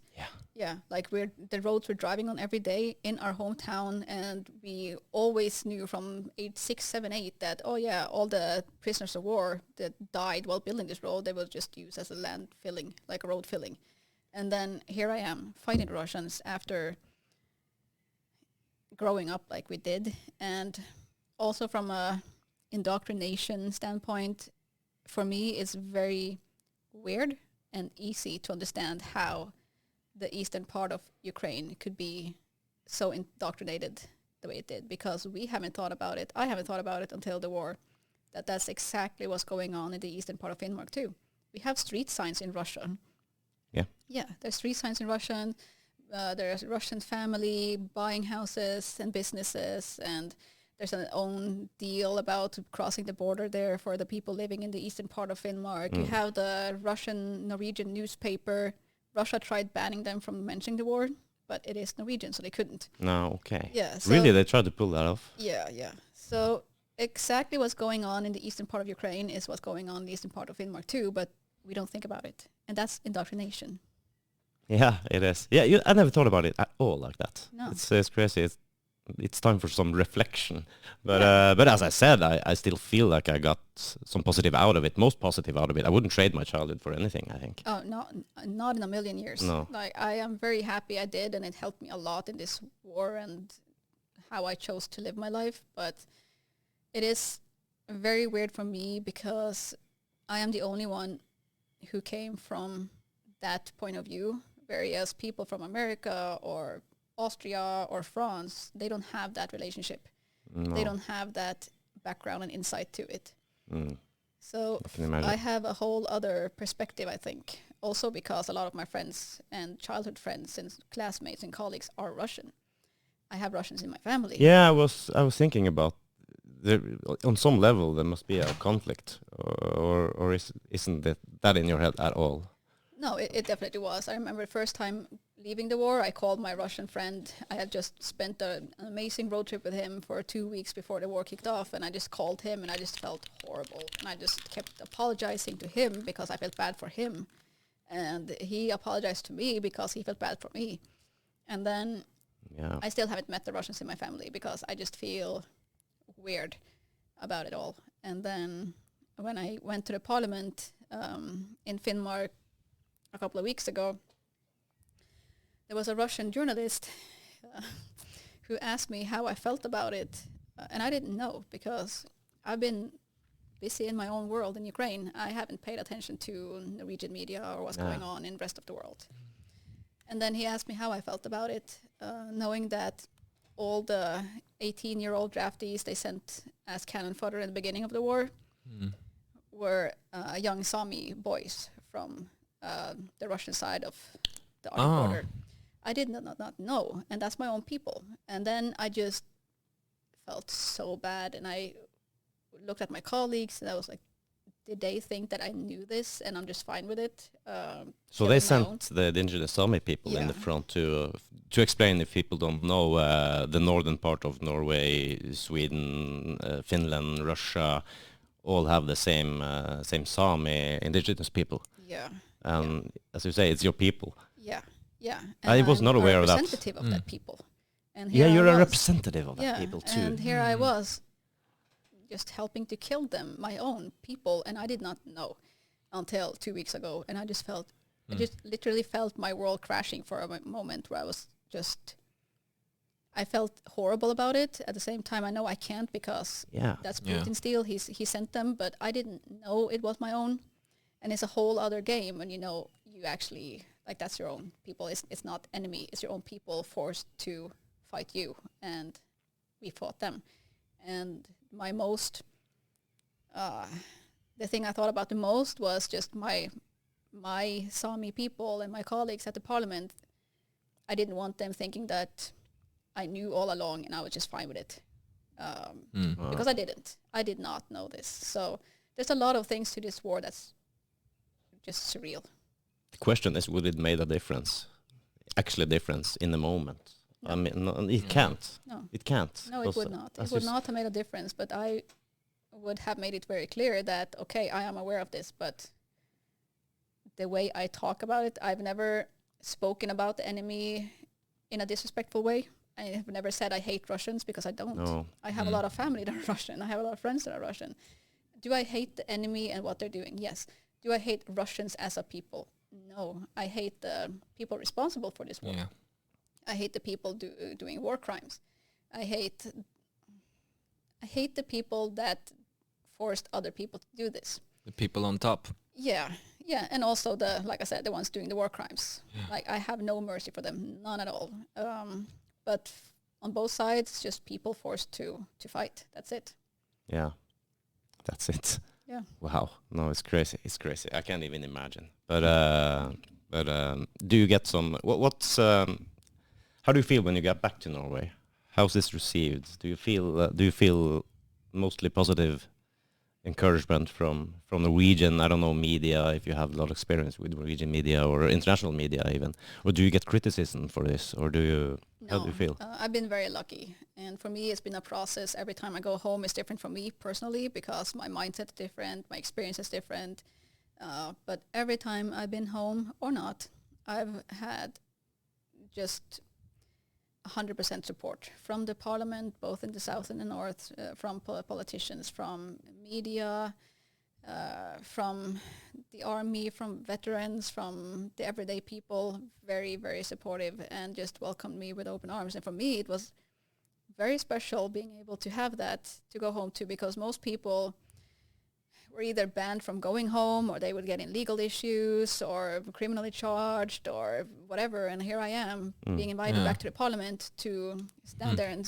talk to the people, or having them open in the media saying they support me. And I'm very, very grateful for that. But and the media too has been very, like VG has been following me ever since day one. I met them in Lviv and they've been very respectful and patient and all this. So I'm very, very grateful for that, but there will always be some people, and I would say it's been 1% in my case. Yeah. That will be, oh, you're just a bloodthirsty killer. Yeah. Why are you doing this? You could be safe at home and you're an idiot dying for something that's not your fight. Like, okay, well, I don't care what you think because I don't give a shit what other people do. I don't bully the electrician or the CEO of a company about their life choices and what they want to do with their lives. It's not my business. Why would I care? Yeah, and if everybody thinks like this, that it's not my business, let them fend for themselves or let them do what they want. Okay, but I think you need someone who actually got that drive too. I guess we are grateful for that in Norway, even 80 years later, 70, 80 years later, that we have people from other countries thinking like you are thinking now. As you say, I guess it's been like that for every war probably in history. I think you... yeah, well, imagine what we would have done during World War II if other nations and people hadn't stepped up and helped. Yeah, that's my point. Imagine if the Swedes had just said, no, fuck you guys, we're not going to help you. When we crossed the border to seek refugee asylum. Imagine if the Brits and the French were like, oh, well, not our fight. Good luck to you. Yeah. I can imagine. I think you need some people, and as I said, I think it's been like this for every war, in every time. You have probably like professional warriors seeking it. You have people with their conscience are seeking it for other reasons. Maybe you have I don't know, and the locals, of course, defending them and their own everything. It's such a mix and blend of people and cultures in wars. Yeah, it is. I do not like the whole woke thing going on. Luckily, it's just a phase, like the hippie era. Yeah. Oh yeah, maybe. Yeah, you had it in everything comes. The history repeats itself in waves. Yeah. Like you have mass tragedies like World War II or Vietnam War, and then you have the hippie phase, and then you have people just let's be cool, and then you have a new war, and then it's just repeating itself. So now we have the wokes doing the whole hippie thing, and then we have the new war. And after new war, people will be busy with the actual, being cool again. So I feel like we've seen it before, right? Yeah. So history repeats. Yeah, I'm just waiting for people to just be cool again and leave the whole woke shit. Because I think when you have nothing to worry about, you create your own worries. Yeah. And that's just so annoying for me. So, I agree. Yeah. I believe the same thing. I think if you get too comfortable, you start looking for things to worry about and to talk about and to be annoyed over. I don't know. Yeah. Too comfortable. War is so simple. You just have to survive. Nobody cares about your pronouns out there. And that's the thing too, because when I joined the war, that was What's your pronoun? What's your pronoun? Yeah, nobody cares. And like COVID, Jesus Christ. When I went into Ukraine, COVID lifted in Norway the week before, but not in the rest of the world. And I came to Ukraine. I was so sick of the whole COVID thing. I came to Ukraine. I was stuck in a bunker with 20 Ukrainians for days, and we only had one water bottle. And I remember looking, it was pitch black and cold, and we were getting bombed, and the house was getting smashed. We were just looking at the ceiling. Oh, will it stand? Okay, probably one more night. And we had one water bottle in the dark, in the basement, in the cold. Everybody was passing the water bottle around. I just remember being so happy and so relieved because COVID was not a thing. You have to see the positivity in it. Yeah. I'm so sorry I have to leave. I got an appointment, but please do continue. I'm seldomly this silent, I have to say. Yeah. So this is a fascinating story, and I'm just going like, wow, this is so foreign for me. So I'm loving it. Please You're do tell probably more. still just trying to figure out what the hell kind of school did we attend. Yeah, that's yeah, stuck already there. we could start wrapping it up if you want. It's whatever you guys want is fine with me. Yeah. You got we can talk a few minutes more. Yeah. I can wrap it up in a proper way. Yeah, and I can listen to it later. Yeah, you can listen to it later. Yeah. So. It's been delightful, Likewise. Sandra. So I'll see you guys later, and please do continue. He's gonna go straight home and Google our school. I'm especially about the Ukrainian military as well. Yeah. Yeah, you got some work to do. Yeah. Good luck with the frisbees, Mattis. See ya. Then I'll shut him off. He got some important business to take care of. You can hear. Oh. So where were we? COVID. Yeah, that's just thrown in there. Oh, so happy it's gone. No, not. Well, Is it gone? it is gone. But I will say this: traveling during COVID, amazing. Oh, I had the airport to myself. I had the planes to myself. No queues, no waiting, no nothing, and it was just so nice and quiet everywhere. Yeah. That's the silver lining for COVID. Yeah. It is, and I guess you can relate to all those memes about Scandinavians. Yeah. Finally, the distance is over, so we can be 5 meters apart as usual. So I find them hilarious. I do that. Yeah, and that's a reputation in the Norwegian military too, or Scandinavian. All the other nations somehow know that the Scandinavians are very cool, calm, collected. There's no drama. There's no yelling and screaming. Yeah. There's nothing. We're just silently standing there observing and then doing whatever we're supposed to do. You know what? You can relate that to international sports too. Yeah. You can. You see football or soccer if we have American listeners. I don't know, but football. You hear it again and again, and you can see it again and again. The Scandinavians, they stand out because they rarely complain. Yeah. They very often do what they're supposed to do and more. And they're like, they're not like high and low. You got your measure. You have your feelings in check. I don't know if because we are just like numb. People say we have no feelings. We have no. I think we do, but I'm not sure why it is. Why this is. We are raised this way because that's our culture. We have been through, well, we're used to having the fishing industry for years, where first of all the Vikings with all the, rape and plunder. And then we had the Black Plague and farmers and fishermen and reindeer herding, and you're used to just a lot of hard work in a hostile environment. Yeah. The weather, the climate, everything, where you focus on your job and you do what you're supposed to do. And with such a small community, because we are only 5 million people, and it used to be a whole lot less, you have to behave. Like if you don't behave, your clan will make you pay for it and teach you a lesson.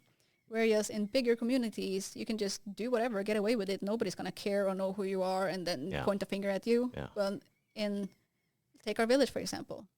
Everybody knows everybody, and everybody knows what everybody did. So then you will have the whole pack of people, the whole society judging you if you don't behave. Yeah, it is. And you got the cooperation part of it. Everybody have to chip in. That's all from the old seafarers. Everybody have to row. Yeah. If someone stopped rowing, we're all going to die. You're a dipshit then. Yeah. And you have to trust that the man or woman in front of you and in the back of you are doing the same thing, are thinking of the same thing you are, and that's basically survival. We have to get the potatoes out of the ground. Yeah. Everybody have to chip in. Yeah, but then you also have free healthcare and free, it's not free, we pay taxes. Yeah, but sure. Free healthcare, free education. So we have 5 years of schooling to become a police officer, and we have a shit ton of training, mental training, before anybody deploys out of the country, the military. We're very focused on that. Your manners, your mentality, your behavior. Whereas in other countries, you have 2 weeks of training or none, and you just get handed a gun and off you go. Yeah. Yeah. Yeah. And I feel like also you may be more independent thinkers. There's a story from the Vikings' invasion of Paris. They came in with boats, and the king of Paris or the king of France, I guess there was no real France at that point, but anyways, they came out, of course, with the booty to pay them off and want to talk to their leader. And the first boat says, "We are all leaders here. You can talk to any of us. Yeah. Doesn't even matter." Yeah. And you can't find that very, very often, I think. No. People, there's a lot of ego trips, and people are very self-centered. It's all about your own interest, and that's amazing in Ukraine too, because there's a lot of people that are so poor, they have so little, and they give everything. And then you have these rich turds not willing to even give you a handshake. So it's just, in other countries, I mean. So it's just, that's amazing with Ukrainians, how their hospitality is like we're used to in the north of Norway. If you see someone standing inside of the road, you will stop and ask them if they need help. Yeah, you don't drive past them. No, you don't. So I love that part of Ukraine. That's amazing, really amazing. But it's there's a lot of nationalities in Ukraine, so it will always be some clashing and crashing. Yeah, and you got individuals in that too. Yeah. And of course, almost everyone you meet from, example, Austria is not the same either, no. Or even Ukrainians and Russians. The thing I've been thinking about is, do even the Russians know what they're going into, these soldiers that you're meeting on the battlefield? A lot of them actually didn't, and people are, oh yeah, sure you didn't. No, they didn't. Yeah, they got handed, both sides had little to no information, got handed little to no equipment, little to no training, and it's called cannon fodder. Yeah, you serve a purpose as cannon fodder, so you're not supposed to have equipment and information. You're just sent there. So yeah, there's a lot of people who didn't know what they were going into. It almost feels like you're fighting someone else's war completely. Like the people actually on the battleground don't have the information. They don't have the... Yeah, it's called politics. You can just watch Game of Thrones. You see how much happens behind the closed doors in Game of Thrones, how complex and just weaselly the world of politics is. Yeah. It's the same in today's day and age. It's the same in this war. It's all politics, and it's all the hierarchy and the bullshit going on, and people, boots on the ground are just boots on the ground. They're just doing what they're told. Yeah, I know. Maybe it has to be like that. I don't know. Does it? Yeah, well, it does. People need a system. They need rules and laws. They need leaders, but there's good leaders and there's bad leaders, and there's a system that works, and then there's the lack of system. Yeah, you got that part too. So there's a lot of aspects, but the good part is everything. I will never say that war is good, but there's good things that comes out of the war too, because now there's talk about Ukraine joining EU, NATO. They get a lot of funding to help build the roads and the buildings in the country, and so Ukraine after the war will definitely be a game changer for them, because they will enter the Western. You think this will be a positive development? Yeah, ultimately. Definitely. Yeah. NATO has already spent so much time and effort and money on Ukraine now, so I don't see a reason why they would all of a sudden drop it and be like, okay, now you're on your own. Yeah, I can see that. Do you think about this political aspect of this so much? Like, what does this have to say for the future, and maybe conflicts in the future with Russia and with Ukraine coming into the EU or NATO or stuff like that in the future? You think it will cause problems, or you think this will calm things more down? Do you think about that? Yeah, well, the conflict already started February last year, and all the Western world chose to be on Ukrainian side. Yeah. So that has already happened. And you see what happened with the other side. No surprise there. You have China, North Korea, South America, Middle East. You can see who is actually on, Yeah, and they will do their thing, and we will do our thing, and it's always been those two parties, but this war made people really show it. Yeah. I think so. The conflict started, and people chose their side. Like there's no going back on that. You can't. No, you anymore. can't. No. So the only thing. Well, China has also been big on indoctrination, same as Russia, but the only thing we actually have to worry about is the nuclear. Yeah, that's the fight. thing lurking behind there Yeah. in the shadows always. Yeah. And it is a real possibility, even though I, of course, hope and believe it's not a big possibility, but it's always there, hanging. No, just take Chernobyl. Yeah.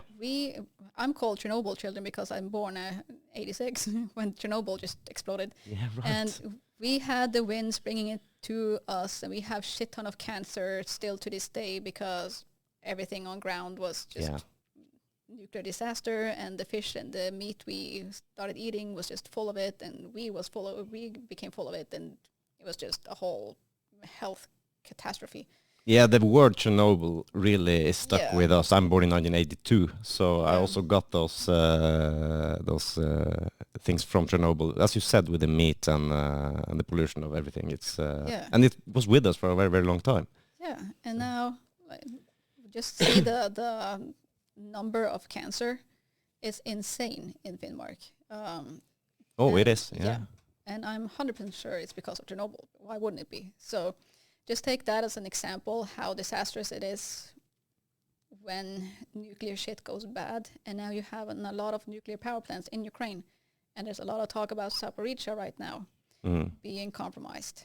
Because there was stuff going on there. Yeah. I saw in the media. Do we know anything? Well,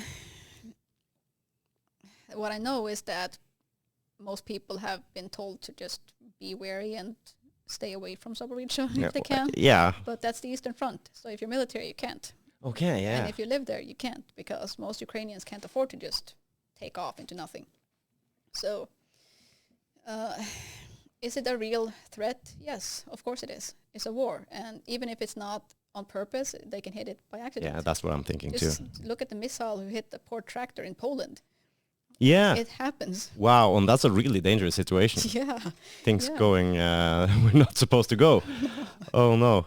But I think and hope people may be thinking 10 seconds extra before they send some rockets back if some of the neighboring countries get something now.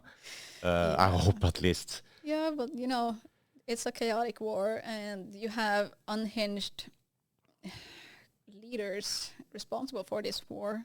And you saw Kherson got flooded, and they definitely rigged up Zaporizhzhia ready for anything. So is it a real threat? Yes, it is.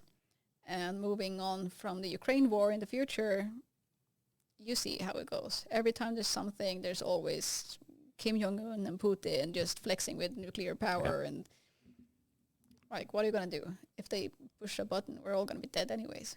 It feels hard to get some real actual progress in society and in the world with things the way they are now, with everybody has their finger or the threat of a finger on the red button. It's like, how do you deal with that? Well, if you ask me, it's kind of cowardly and stupid. Yeah, it is. But I'm gonna push this button because I'm not tough enough to fight. So yeah, but you could also be mentally unstable or full of drugs, or you never know at the end of you can see Hitler. I don't think he was sober at the end. I don't think he was thinking clearly. No, he was full of drugs and shit. So if we had access to it, what could have happened? Yeah. So that's the kind of scenarios. And you hear about this all the time with Putin and backed into a corner and mentally unstable and perhaps drinking and, all those things put together. Who knows? But it's a thing we have to live with, I guess. And hope, as you said, that people are not cowards. Well, there's a lot of different versions of insanity, and like making a camp and burning millions of people. That's insane. Yeah. And taking 70,000 Ukrainian kids on a bus and shipping them off to Siberia, that's also insane. So yeah. You got and levels to this shit too. Yeah, but still in 2023, we are just watching it happen. We all see it on the news. We know that these 70,000 kids are kidnapped and sent off to Russia. And we're like, okay, well, whatever. Yeah. Do you feel like I'm talking about the Norwegian media right now? Is it do you feel it's what do you call it? Do you feel it is they hit the nail on the head when they report the stuff happening? Are they accurate? Or because I try to get multiple perspectives, mostly because usually you can't get your information from one place only. But I've heard everything in between, that Russia is winning, Ukraine is winning, and everything in between. But then there's the thing with propaganda. Yeah. The truth will never come out until the war is done, and not even then. Yeah, maybe. Some of the truth will come out, but now both sides have to pull the propaganda game because neither part wants to expose their weaknesses. That's the part, yeah. Yeah. You can't almost... So there's so many times I just wanted to shut people up or ask for help or donations and just tell people what's actually going on. And then you can't, because now is not the time. After the war, maybe, but now you're just going to damage the war more than you're doing good. So it is what it is anyway. Yeah, it is quiet. So there's very limited. I'm sure they're trying their best to get the stories and the facts straight, but there's limited access to it now. There's limited, if you're media, you can't just go to the front. You have to get access to it. You have to get permission from the commanders, the leaders to go there. And then there's also not a lot that people will actually tell you from the reality because you can't. Yeah, I guess that's true too. Yeah. Some it's things. Limited. You see some volunteers here and there that's left the war and they're pissed off and frustrated. They've gone out in the media and been like, fuck all of this because all of this and this and this is bad or not working as it should, and this is reality. It's a shit show. Do I understand that they do that? Yeah. The world should know, but you have to think about everybody's still there. Yeah, you do. Yeah. That's it's complicated. It is complicated and it's annoying. It's very annoying. But after the war, sadly, we don't need the help anymore then, but then people will understand what was actually going on. Yeah. And I think a lot of the future here will be in the hands of what happens with politics and funding and stuff like that. I'm switching over a little bit to the American side too. There's a lot of talking in America about the funding of Ukraine, and perhaps, I don't know how long this war will be, but perhaps a new president. Will that have something to say for the future of Ukraine? Like small political stuff, not small political stuff, but the political stuff. Definitely. So far away, of course it has an impact. Definitely, and that's, it doesn't help. I love Ukraine. I love all my brothers and sisters in Ukraine, and God bless the souls for everybody fighting in Ukraine. But it does not help Ukraine having the reputation they had before the war with the level of corruption and shit. No. That has definitely ruined a lot. And now with political changes going and people being tired of the war, like you move on to the next thing. They wanted to focus on Meghan and Harry instead.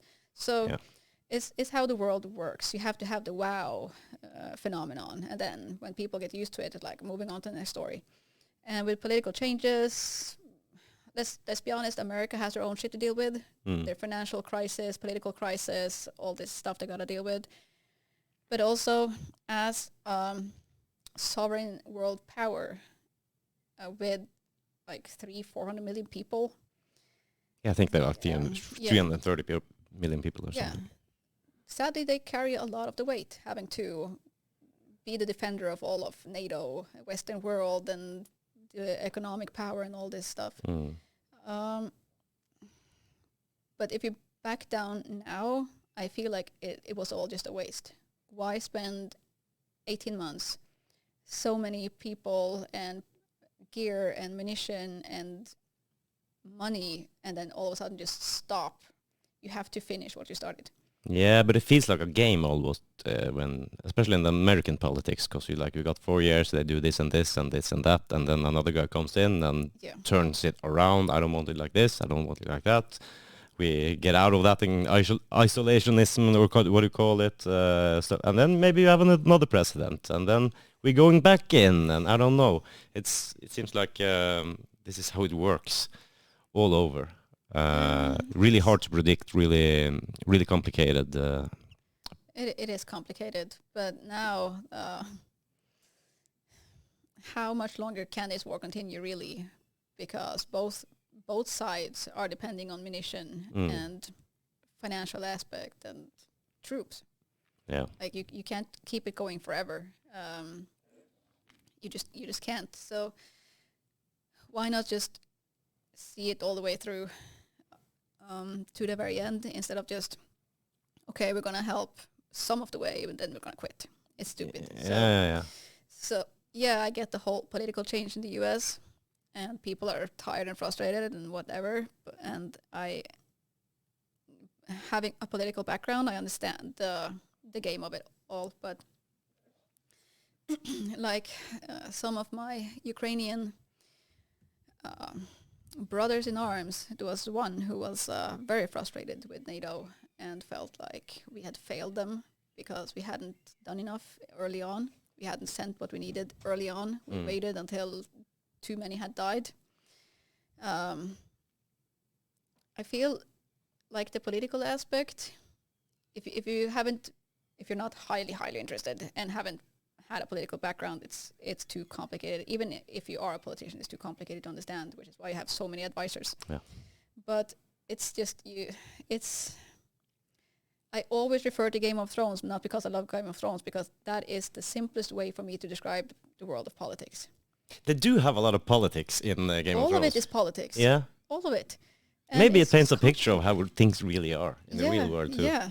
Yeah, that's why I always refer to it, because Yeah. it's so many schemes and lies and insecurity and games and weasels and battles won and battles lost for all the political reasons and all the advisors and the leaders, good ones and bad. And that's the world we live in. That is the world of politics.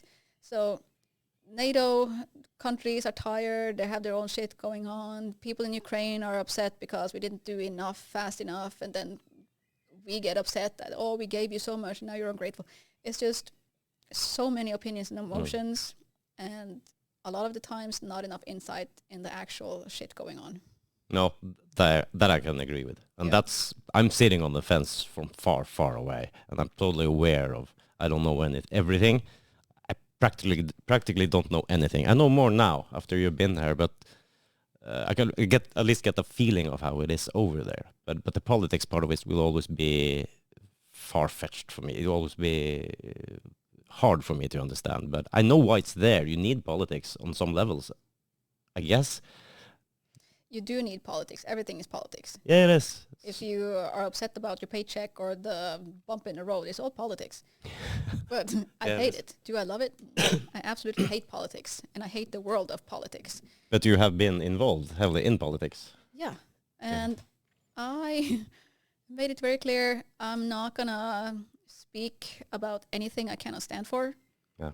I'm not going to play the part. I'm going to be exactly who I am. So if I'm going to sit wasted in my boat, just swearing my ass off and have my nude picture from Gulderpiggen as a Facebook profile picture, that's what I'm going to do. Yeah. And they said yes, because that's your strength. Just do you. So I don't speak the language. I never did, but I guess that's why people listen, because I speak a language people understand. Yeah, that stands out. So I think that's a big strength, and that's what you look for. Sadly, in today's world, there's a lot of bullshit. So I understand that the boots on the ground, the soldiers, they're like, fuck politics, we're not here to deal with politics. In this war, you have to. Yeah, and you feel you have not an advantage per se, but a bigger understanding of the whole picture with your involvement in politics before, and your involvement in the war now. Yeah, that's been more of a frustration than advantage. Oh, but, okay, yeah. But yeah, also advantage, because like early on I got invited for a press conference with the Deputy Minister of Defense to ask NATO allies to send missiles and stuff, and because of the position I had in Norway, it meant that I had a voice I could use for something good, and I did. But it also means that sometimes people expect more of you than you're able to do, because you're also just a small fish in a very big pond.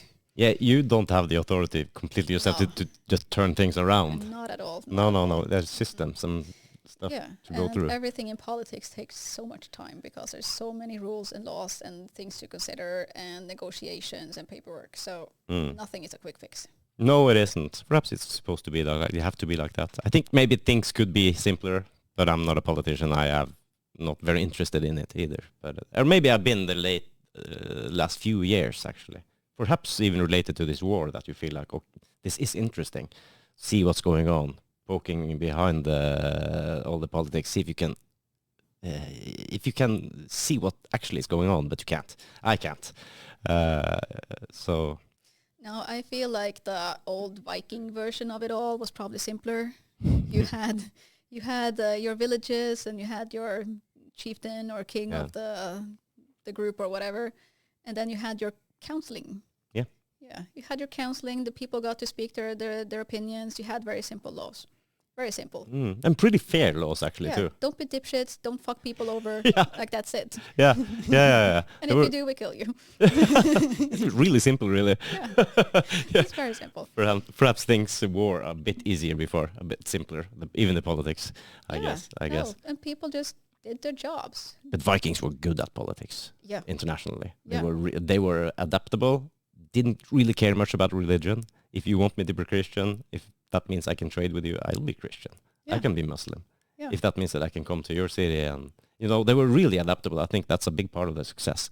Yeah, and that's so cool too, because like the Americans sometimes, they're just like, oh, here we are, like we were in the Middle East and people hate us forever, and you guys just raped and plundered the whole continent of Europe and Middle East and came to America, and now people just worship you like gods and cool as fucking TV shows and just rocking the shit out of it. Like, you guys had slaves too, and everybody hates you. And we're like, well, we just did it right, okay? Don't hate us just because we won. Yeah, that's right. Yeah, and that's cool in Ukraine too, because one of my ancestors actually went and funded Kievan Rus, which is now Kiev.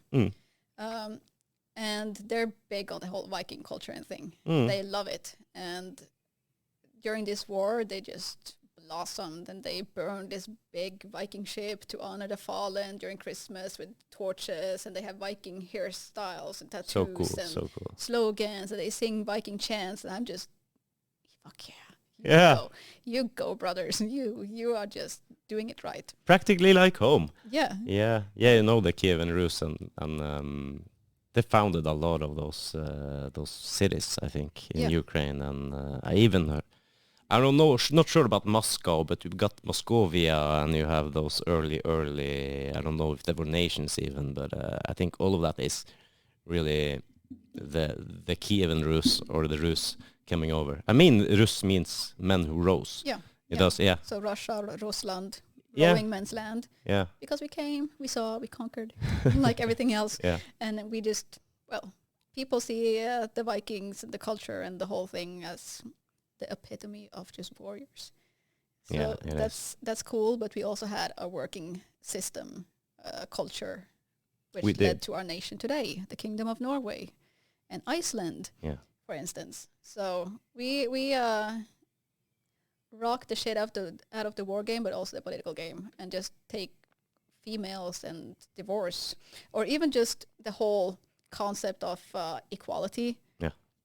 We had Shieldmaidens, Valkyries, we had female warriors. More than we knew. Yeah, as long as they did their part, who the fuck cares?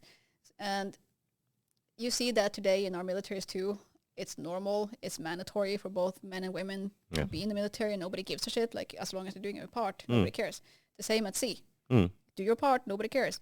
But if you go Eastern Europe, you don't have women in the front line. You have females and you have men, and you do your different things. Yeah, you mentioned they're more traditional in that sense. American military, no. Females are hated in the military. Oh, really? Yeah. And British military, you're not even allowed to be in the front line, because the males have a mentality saying that they have to protect the women at all costs, and it will fuck them up. Oh, no. Yeah, and in the Scandinavian culture, it's not like that.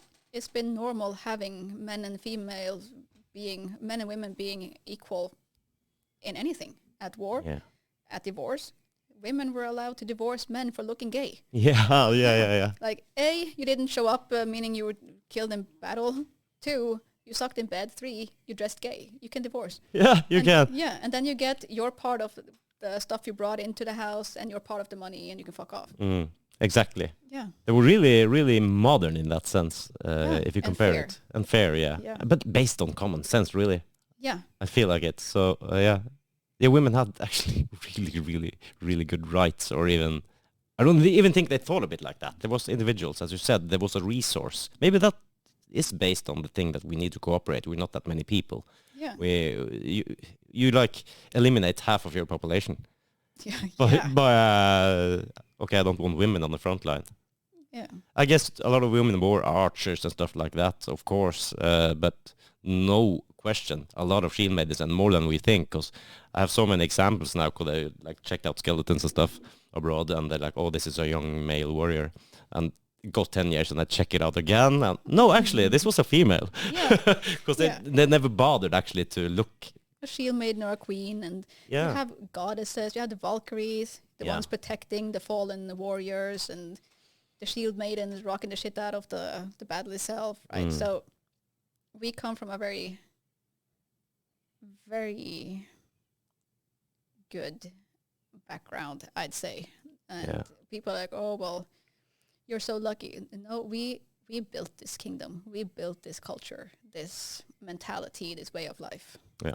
We stuck to it. We stuck to it. I sometimes think maybe we're just sitting here on our mountain getting fat and rich and spoiled, but I do think if shit hits the fan, it comes to this, we will rediscover our inner Vikings again, and it won't be so easy for the ones coming for us. No, just take World War II. When the whole county was burned to the ground, there was nothing left. No. And the government was like, okay, fuck you, we're not going to help you.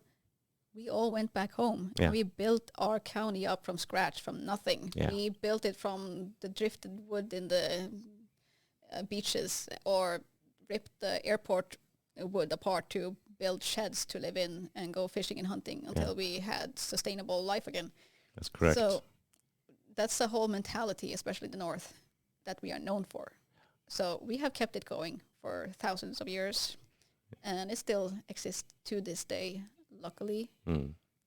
But that's where the whole woke thing is so dangerous. We don't have that, luckily. I'm very glad we don't have that. But it's important to remember your history for so many reasons, and this war is a major example. Remember the history, remember your heritage, remember what our ancestors did for us to have this. Yeah. They went out there.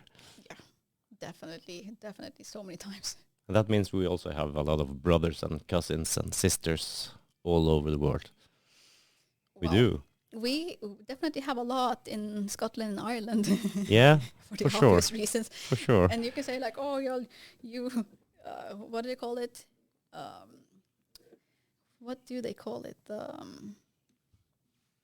When people just go and hijack other people's, land and people. They have this woke thing about it with the whole racism debate in America now. Not settlers, but... you mean colonists? Yeah, colonists. Colonism. Listen, and in Europe, there's always been wars. You either win or you lose. Yeah. You can be a sore loser, or you can just accept that you lost. Yeah. And England is a great example. England and France and America and England and America has been bitching about losing battles or hating each other for years. But nobody speaks about the Vikings just raiding the shit out of them. England does not mention it at all. They're like, okay, you conquered us. We're just going to move on. Be quiet about it. Yeah. Because what are we going to do? And then we joke like, oh, yeah, we took all the good ones and left all the ugly ones behind. And we're just making fun of them. But they're like in good spirits. They're like, ha, ha, ha. Yeah. And they're just embracing it. They have a lot of blue-eyed, blonde people in Scotland and Ireland with Viking DNA. And the same in France. Yeah, I just learned that in Scotland, I think it is like 50% of the people are more and more, or feel more and more connected to the Nordic countries and Norway. Yeah. And they're like in mentality and in everything really, that they feel more distant from the British way of life or the crown or whatever. But they feel the connection to the Nordics. And wasn't it one of those islands Orkneys or somewhere they wanted to switch over to Norway. Wanted to be Norwegian. I read it just last week or something. That was the Orkneys, I think. Orkneys, yeah. And who wouldn't, honestly? Yeah. Who wouldn't just want to be a part of Norway or Scandinavia? I think most Very people lucky. actually would, not to sound like too... Bratty. yeah, braggy or like... No, but like we are lucky. We have to realize how lucky we are. Yeah. And if we don't know how lucky we are, we're going to lose it. Yeah, I know. I know it, and I think about it every day. Actually, I do. We are really, really lucky, and I don't even think we are like so filthy rich and safe. Like you can see it on us in that way, like obnoxious way. I feel we are down to earth. We don't have that big class difference. We have a shorter distance, if I can say that, between the boss and the worker. We don't have the same maybe environment here. Yeah, and that's the thing. Like what we call middle class, or we don't call it that even. We don't have the class system. No. But what Americans, for instance, would call middle class, we just call it everybody. People. Like the normal people. We have a house, we have a cabin, we go vacationing in France or Spain, or we have 2 cars and a snowmobile. Yeah, that's true. That's true. We are very lucky to live this life, and we don't even know it, which is why we are down to earth about it. Whereas in America, you have all the billionaires being very distant, separated from everybody else. And you have the homeless camps and the disaster of that whole thing. And then you have their middle class system. And when you separate people like that, and the differences between the rich and the poor become so big, you also create tension and conflicts and leading them to hate each other and have all the political mumbo-jumbo going on. And we don't. Everybody's pretty much the same in Norway. Yeah, it's crazy. Everybody just equally lucky and rich, if you want to call it that. We are, but we don't see it as rich. No. We just see it as our normal. And if you have like a political change, like from the left to the right, or vice versa, from the right to the left, you don't feel it that much. No, because we don't have the... Remember a few years ago when someone tried being somewhat dramatic and just taunting a politician about their background or something in the media, and everybody was like, no, we're not going to do the American way, meaning it's super dramatic. We're going to be decent about it. This is an election. It's not a circus. We're not going to be mean to each other. Like, that's very Norwegian. Yeah. Very Norwegian. And you have, like, when one politician really, really fucks up, and it could have been a big deal, and we're like, well, that was not smart, was it? Like, and she was like, no, it was not. And we just move on. Like stealing sunglasses, for example. Yeah, and we're like, oh, whoopsie. That was not smart. He will have a career. It's no problem, you know. No, he just went on TV, and the reporter was like, well, where are the sunglasses now? He was like, they're at home. I don't know what to do with them. He can't ever use them either. No. If somebody gets some a Christmas present with new sunglasses from him, that would be great. And I love it. I love that part about Norwegians being so down to earth and so cool, calm, collected, no matter what happened. Like when we brought fucking ISIS on a private jet to Norway. Yeah, what's that about? Yeah. And we were like, well, that was not smart. And he was like, no, it wasn't. And we were like, okay, not doing that again. Like in any country, that would have been such a big deal. Yeah. And people would have been, I don't know, tearing down statues, smashing windows, shipping a fire. And we were like, well, that was not smart. Yeah, no, not good. Move on. Not good. Yeah, we can appreciate that. And I hope we know how lucky we are. And we don't lose it, and hope the rest of the world can be similar. At least it's maybe a utopia. I will say this: I'm glad, due to social media, that more and more people have been opening their eyes about learning from other nations that have a better system. Yeah, and like Americans, because we are not communists. No, we're not. No, we... and don't get me wrong, I love America. I wholeheartedly love America. Half my life is there. And I think it's so funny with my guys too, just making fun of them. I'm calling them the disorders of Europe, because we sent them there to just find this new land and get a better life. And then we know how that went. So, and I was like, oh, you're disorders of Europe. And they just... They think it's funny, but not funny. But I think it's funny. And then I love the Americans embracing their Scandinavian or Irish, European heritage, trying to get that culture back, trying to learn our ways and culture and history, and wanting to really bring that to their community. I fully, wholeheartedly support that and love that. Like you do you. I will cheer you on. And then you have those who just really separated and think that they have no connections to Europe. They have been Americans, born and bred from day one of Earth's existence, but they are European, all of them, creating a new land and a new culture called American. And then you have those who just take the Viking shit and just run with it and tries to destroy it. I do not support that. I do not support the whole, we are pagan and we're going to take all the tourist style tattoos and create an own religion saying that we can now live in the woods and fuck politics. They just tend to take it and run with it. And then they were like, oh, Valhalla to Valhalla. You're not going to go to Valhalla without dying in battle. No. Do not understand that. No, that's you can't. No, that's you the way cannot. to do it. You have to be a warrior. Yeah. You have to be in the military fighting a battle and dying in that battle to go to Valhalla. You can't just grow a beard, have a tattoo, and say you're going to go to Valhalla.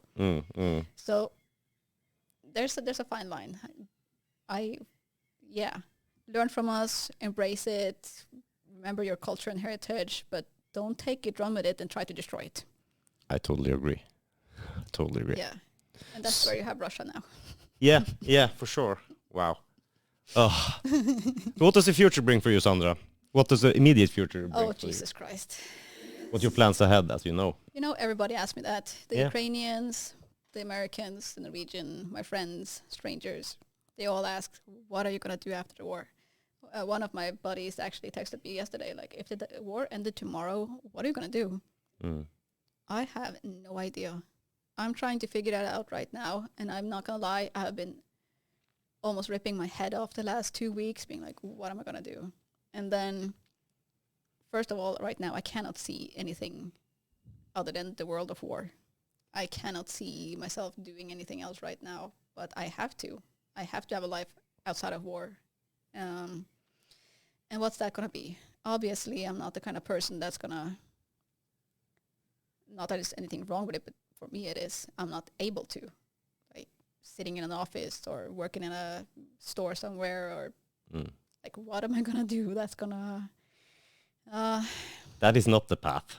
No, I don't know. But I didn't expect to be a fisherman. I didn't plan for it. I didn't expect to be a politician. I didn't plan for that either. And I definitely didn't plan on going to war. I wanted to have a career, but I didn't plan for it. It happened, and it became my whole world and my whole life. So I don't know what comes next, to be honest. I know that it's going to be commuting between US and Norway. And I know that no matter what I do, nothing will ever top this. Nothing I do will ever top going to war in Ukraine. So now it's just a matter of figuring out my life, and I'm never gonna lose my Norwegian citizenship, but my goal is to have dual citizenship and be able to have the best of two worlds, the US and Norway, and hopefully sit on my porch with a glass of Prosecco and watching a sunset and laugh about being sick, scared of Sam Squanch and enjoying peace and quiet. That's what I want to do. So I'm just going to see what happens, because up until now, every week was like, am I going to be alive next week? I don't know. Yeah, because you're going back. Yes. You're going back. Well, my plan right now was to actually go to Montana and see if I have a future there, because I'm lucky enough to have connections and opportunities. And there's a strong, when you're just pulled apart in two different directions. I know I have to have a future that's not war and to settle down. And I know I want that in the States and be able to just come home to Norway whenever I want. That would be ideal. Yeah, and I've never understood why I have to choose if I can build a life that allows me to have both. So I'm going to go to Montana and see what options I have and check out the opportunities. And this far in life, I always just did it. I never had and I've thought about it a few times, like, why didn't I just think about, like, maybe that's crazy. Maybe you need to plan the financial aspect, and you can't just take off alone and just roam. Yes, you can. You can just take off alone and roam the world and just see the opportunities. So I've done it this far, and it seemed to be going great. So my plan is to go to the States, go to Montana, see if I can create a life, a future that's not war, but the war is not over. And I have a life in the war that I can't just let go.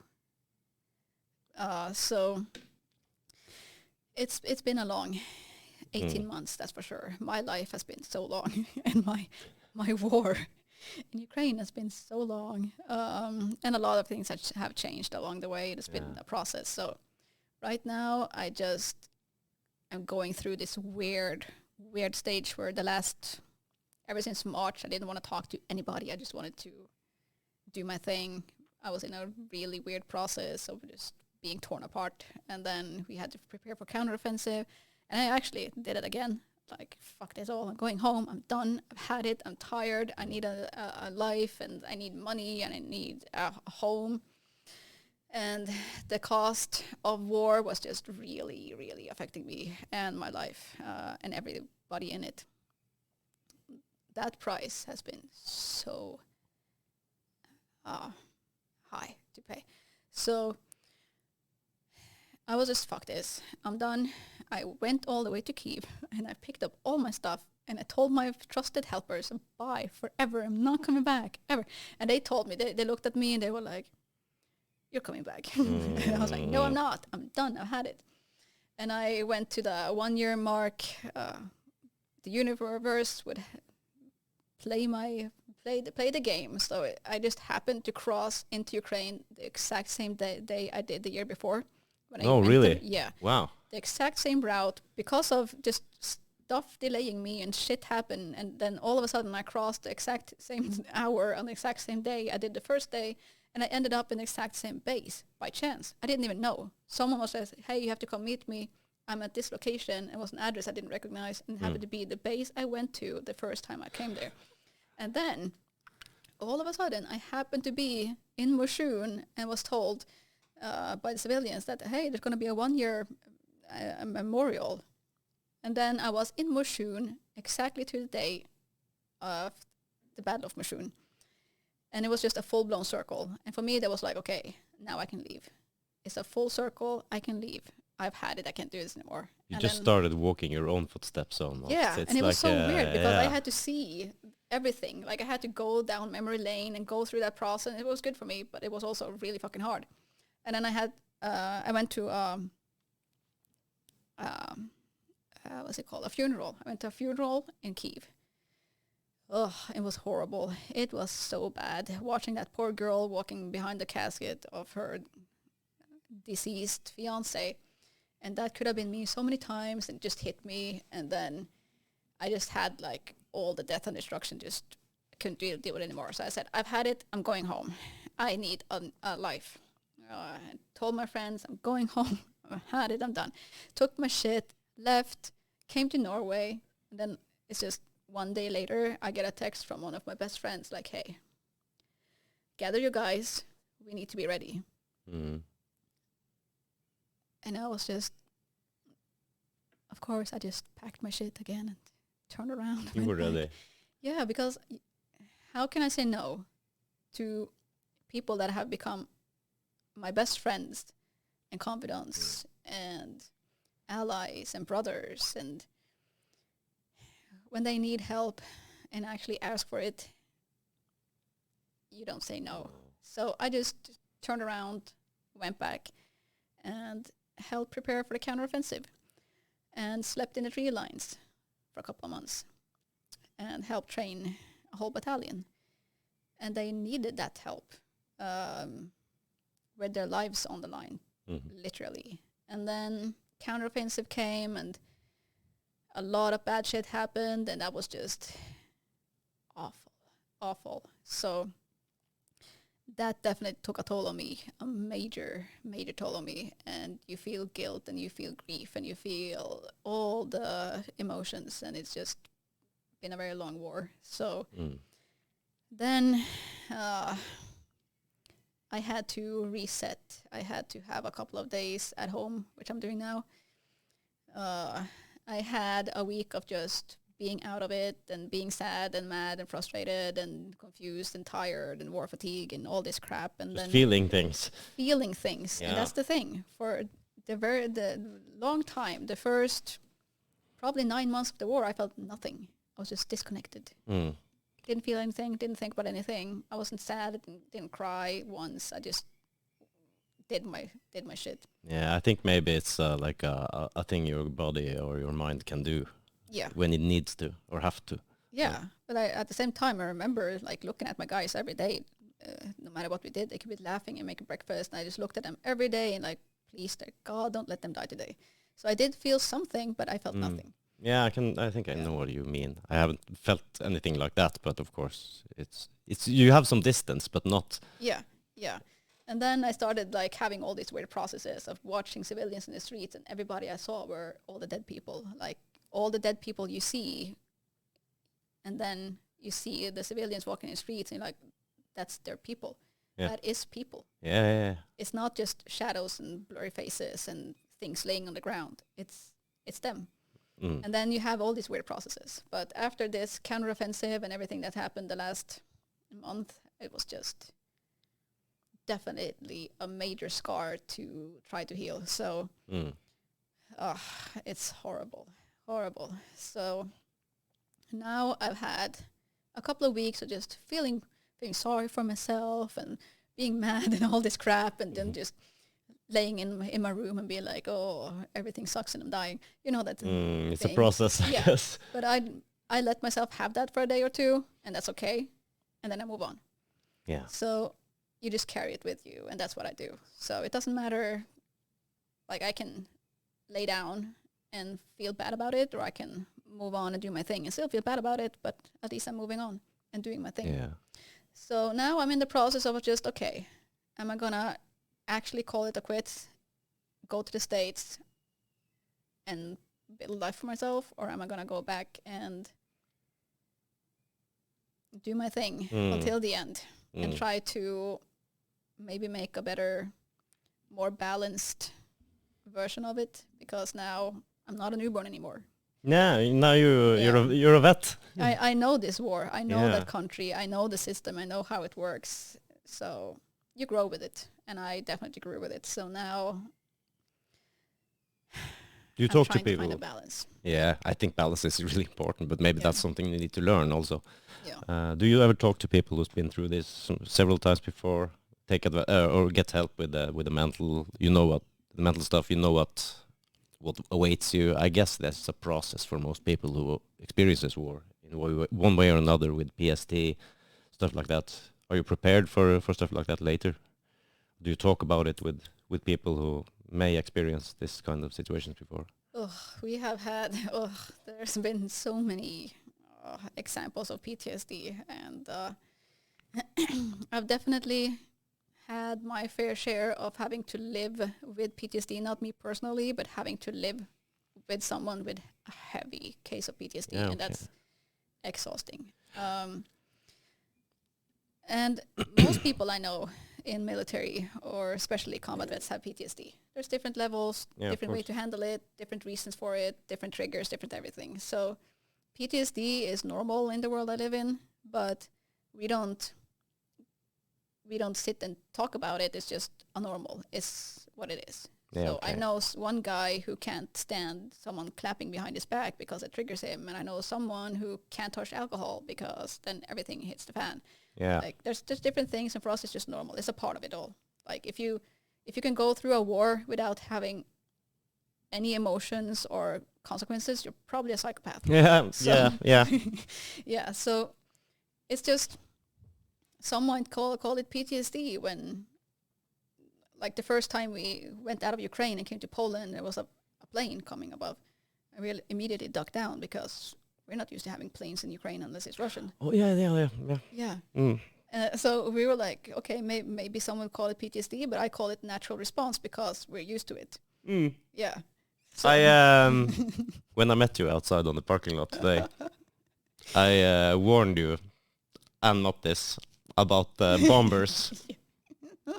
And you almost threw yourself to the ground out there.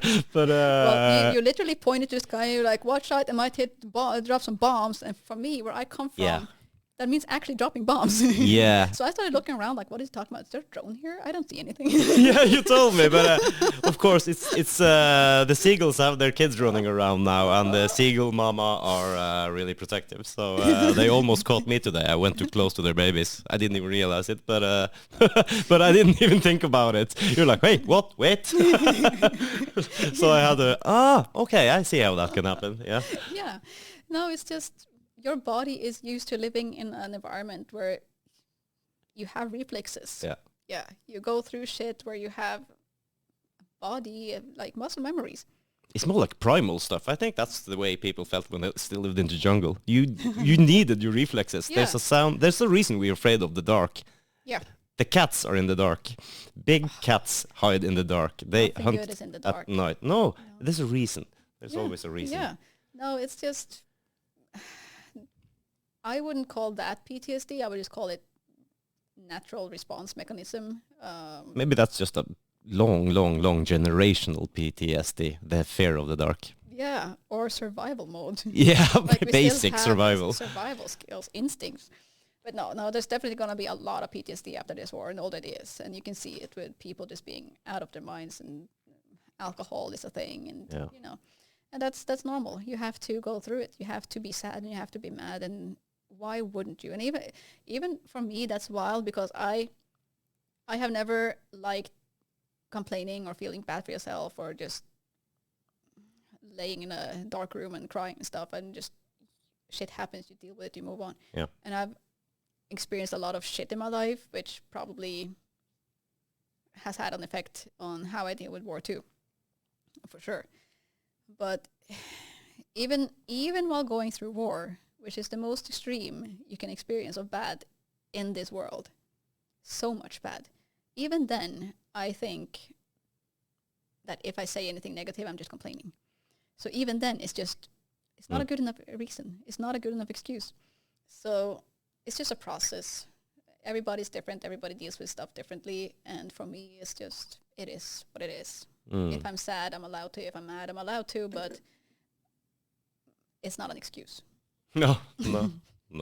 But you can't be too hard on yourself either.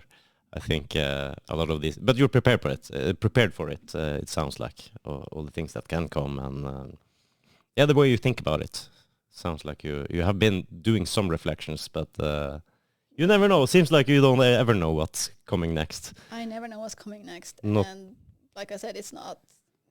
If I had never experienced anything bad before this war, I've probably been batshit crazy by now. Yeah, for sure. But For sure. my life and shit happening has led to me already having coping mechanisms and some tools that has helped me cope with war. Of course, there's been times in this war where I'm like, I'm going to go crazy. I'm going to lose my mind. Like, how am I going to deal with this? And for other people watching, like, a major disaster happened. A lot of people died and a lot of shit happened, and 3 days later, I'm good to go. They were like, what's wrong with you? Well, I have to. I can't do my job. I can't help anybody. I can't help myself if I just give up. So it's what it is. But there's been so much in this war for me, and so, like, the cost. What this war has cost me in my personal life has been extreme. So you have the war, and then I also did my final tests, and I also had a lot of personal shit going down, and I lost a lot of people. Some died, and some just because you can also call that a casualty of war, because it was because of the war and everything that comes with it that I lost people. So there's been a lot of things to process, a lot. And also PTSD included, not me, but people around me, which was really fucking hard to deal with. So there's definitely been times where I was like, if I ever were to lose my mind, now is it. Okay, now yeah. is it. Yeah. So now I'm in a weird process of trying to figuring out my life, I guess. Yeah, but physically you got out of it without any serious damage. Oh, yeah. Physically, I did. Physically, you haven't been. I had some heavy TBI, so What's that? traumatic brain injury. Like yeah. when you get bombed, and you're not supposed. I'm talking like you know, but Yeah, when no. you get bombed, My job to ask. when you get bombed, and especially when you're in a building, the pressure, the air pressure, the blast, Yeah. it's extreme. Like so, your brain, your noggins gets Oh gets a little yeah, shake. yeah. Yeah. So, you know, like your concussion just times a million. That's So- some aspects you never think about. Yeah, Like, yeah. okay, I wasn't immediately there, I know. but you have But pressure. I was waves. immediately there because Yeah. it hit my building Yeah, of course, you were a little bit too close. I can. many times. Yeah. Not just once, many times. And when everybody took off to the trenches, to the tree lines to avoid getting bombed, I stayed in that building to treat the casualties. So I just kept taking hits, and the blast is extreme to your body and to your brains. Mhm. So memory loss of hearing, and then TBI. Like if you've seen like the most extreme cases, which is normal in American football, where people go crazy and kill people. Yeah. Because of TBI. It's Like impact and stuff like that. it changed your personality. It changes your mood. It changes your memory, everything. And for me, there was a point where I started having problems talking. Like Okay. I didn't remember words, and I couldn't finish sentences. That's one point it was so bad I couldn't write my name. I held a pen in my hand, and I tried writing my name, and my brain would not give signals to my hands. I couldn't do it. Oh my God. Yeah, and I threw up while I was driving, and I started seeing green. It was horrible. If I started thinking about a simple thing like putting a note to my calendar, it felt like I had a stroke. I could literally feel like the fuse box just explode. Yeah.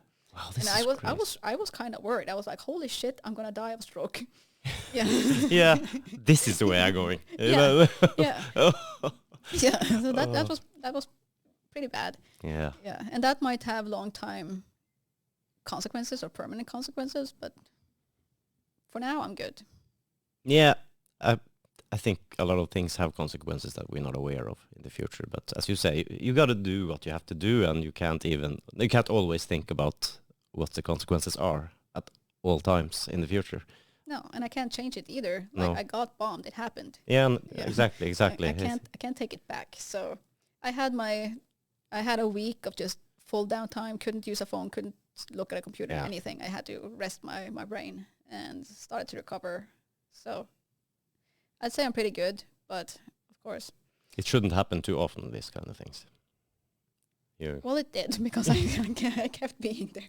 Of So- course, you're in a place that makes you kind of vulnerable for that kind of things. Yeah. So, Yeah. so of course you will feel it, but it's good you've been like you have all your limbs and you haven't been shot or something. But you have some things that you can that translate physically for you. Like you say, suddenly you can't write your name. That's like it is some that kind. was some freaky ass Yeah. It's like Yeah. not all war injuries are so obvious. No, take the U.S. military for instance. Most of the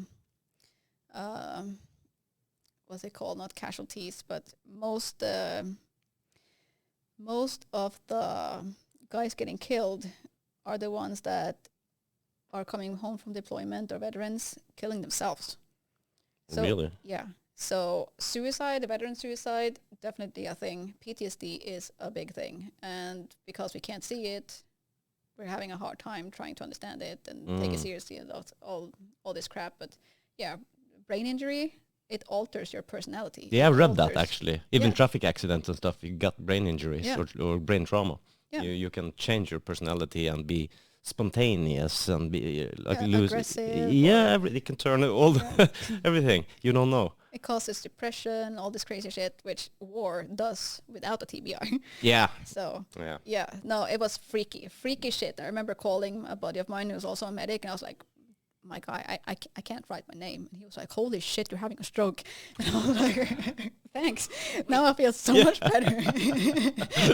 Oh, no.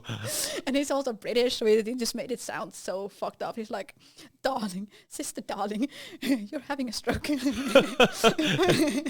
And you don't even self-diagnosed on Google. No. No. Oh, I had cancer for 2 months before.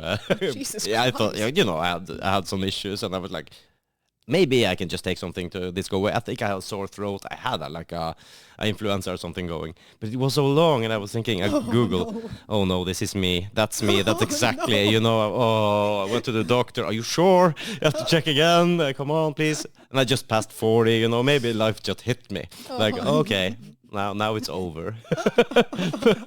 But it's quite typical, I think. No, it's just, everything's crazy at war. Yeah, Everything. yeah. So even then, knowing that, okay, this is fucked up. Like, my brain is fucked up. What do I do? I'm like, okay, well, guess I'm going back to war then. So it's just... It's what I do. Yeah, crazy. Everything's crazy. But it's normal for us. No, I can see your future now. You have a quiet, nice home in Montana with a big fat book deal somewhere because, yeah, this is coming. Trust me. You know, there's actually a Norwegian... there's actually a Norwegian... what is the name for it? There's a Norwegian, you know, like the script writer. Yeah? Yeah. Who's made some really awesome movies, actually. Who called last year and wanted to make a thing out of this. Really? Yeah. Okay. I have considered it.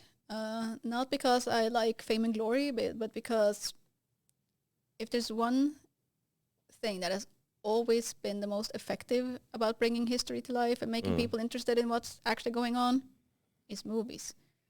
Yeah, and you can help get the story out in the correct way, maybe, or as correct as possible, maybe. Yeah. And that could be a big deal. Yeah. Because pop culture can be pop culture. Yeah. And then books, well, people are simple, like pictures. They like to feel something. So movie is a good way to go, I think. I think we're getting there back there again with a little bit more patience, more books, more reading, less of the short videos and more of the long videos. It's more and more popular with 3-hour podcasts instead of 10-second TikTok videos. People have a lot bigger attention spans that we give them credit for, I think. And I think people have more interest than maybe there's some people in phases of their lives maybe that dominates the social media and stuff. But I think overall in the general population, people are open for a lot more than we think, maybe even Well, literature. I think it's a trend too. Like all of a sudden, Definitely. knitting and going skiing became trendy again. Yeah. Yeah. Yeah. I think just being aware is now luckily a trend, and people should be. People should be aware. People should check their sources, use their own thoughts instead of just buying everything for good fish, as we say. Buy it for good fish. Yeah, I know what you mean. It's not always good fish, people. Check before. I fucking hate fish. Yeah. You hate fish? I hate fish. I can't stand it. Oh, really? Yeah. Wow. Yeah, but you've been working with fish quite some time. Yeah, I love killing it. You love killing fish, but... Yeah, I love being at sea. I love killing the fish. Yeah. And it's my job to sell it. So it all went You don't have to eat pretty it well. yourself. No, I don't have Was to. it always like this, or...? Always. Really? Always hated fish. And you're from our home village, and you don't like fish. That's kind of crazy. Well, Let me say you yes. don't like potatoes either. Actually, I do eat potatoes, but after living off a cold potato soup in a basement in Mykolaiv, and that was in a bucket, standing in the basement in room temperature for like a week, and it was green, and even the war dogs refused to eat it. Sandra wanted a potato. Potato soup. Potato soup. Yeah. Yeah. I dropped 10 kilos. That was horrible. All of us did. Yeah. Yeah. I was thinking if you're Trauma. from Finnmark and you don't like fish or potatoes, you're screwed. Oh no, I like potatoes. We used to grow our own potatoes, so that's all good. That's perfect. That's perfect. All right, Sandra, I think we're going to wrap this up. But I don't think you prepared a monologue or something. Is there anything else you want to get out there? Not really. I think it's just don't give up just yet. Stay aware of the situation. Like the war is not over. And the impact after this war, just take Norway for an instance. We are still picking up mines and missiles and grenades and shit. There's going to be so much work to do after the war too, with rebuilding and PTSD and everything that comes after this. So don't give up just yet. Keep updated and aware of the situation, and please keep helping us. Yeah, and what you said about even when the war is over, the job is not over. No. And I think It we is have to keep remembering that, because, okay, now our job is done, let's leave. Yeah, there you go, celebrate Ukraine, victory and move okay, on. what happens next? Yeah. You have to be there, you have to figure it out, you have to help, you have to donate, you have to do the work, and make sure they can build themselves back up to the point that this never happens again, maybe. Yeah, even. but just keep in mind that there are thousands of people now having to learn how to live without legs and arms, and there's thousands of wives and children without their husbands and fathers, and thousands of homes destroyed. So the war, even if it ends tomorrow and we can celebrate victory, the job is not done. No, exactly. So where can you have you some recommendations on how to stay informed? Keep yourself informed about the situation over in Ukraine, where the help is needed. Is there some places it's maybe easier than trying to search through all the single news media out there? Yeah, in this war, it's all about just, if you know someone you trust as a legit person or source. Yeah, use that. Keep updated on social media like Instagram, Facebook, Twitter. There's been some cleaning up when it comes to shady people and War-Weasels, so most people are now solid. But it's all, and that goes for in Ukraine too. Yeah. It's by word and rumor, the reputation or recommendation you get from people you trust. So if you already follow someone that you trust as legit, stay up to date about the recommendations of where you can help and with what, because everything is critical. Yeah. Very critical, and it does matter. If you buy 2 tourniquets, you've saved 2 lives. Yeah, right. Yeah. Yeah, and everything is needed. Everything is needed, and now more than ever, because now is counteroffensive, and now is a point of the war where everything we do from this day forward will decide if we win or lose. And because the reserves and draftees are now being used, and everybody needs training, everybody needs gear, and it's a bloodbath in the counteroffensive, victory means a lot of dead people, a lot of injured people. So now more than ever is the need to help. And we talk. What are we talking here? Helping? It's donating money. It's donating equipment, medical equipment, utilities. Are we as basic at blankets and cooking tools, or is it more specific stuff? I would say that I'm not gonna trash any organizations and stuff, but I would pay attention to the teams and the units asking for help, because they know very specifically what's needed. So as close to the source as you can possibly. It goes directly to them. Yeah. There's no middlings or anybody benefiting from it other than the people actually needing this. They know what they need. For us, for example, if I ask for anybody for my own or for other teams and units I know, it's directly from them, their specific needs. Yeah. And it goes directly to them without any other benefits or tasks to do other than giving them what they need. So instead of just blindly sending money to, like organizations taking some percentage and stuff, send money to the teams and units that are saying, hey, we need help here. Or if they're asking for specifics, like take blankets then, or boots, or thermals, or tourniquets. That means they really fucking need it. Yeah. I can imagine. Yeah, and, so I would go directly to the small groups, the teams, the units, the fighters. So if you got connections, you know someone who knows someone, or you follow someone you trust on media, basically, or stuff like that, it's the best way to go. Actually try to connect through their channels. And that is the only way to help directly. Yeah. You are helping the fighters directly.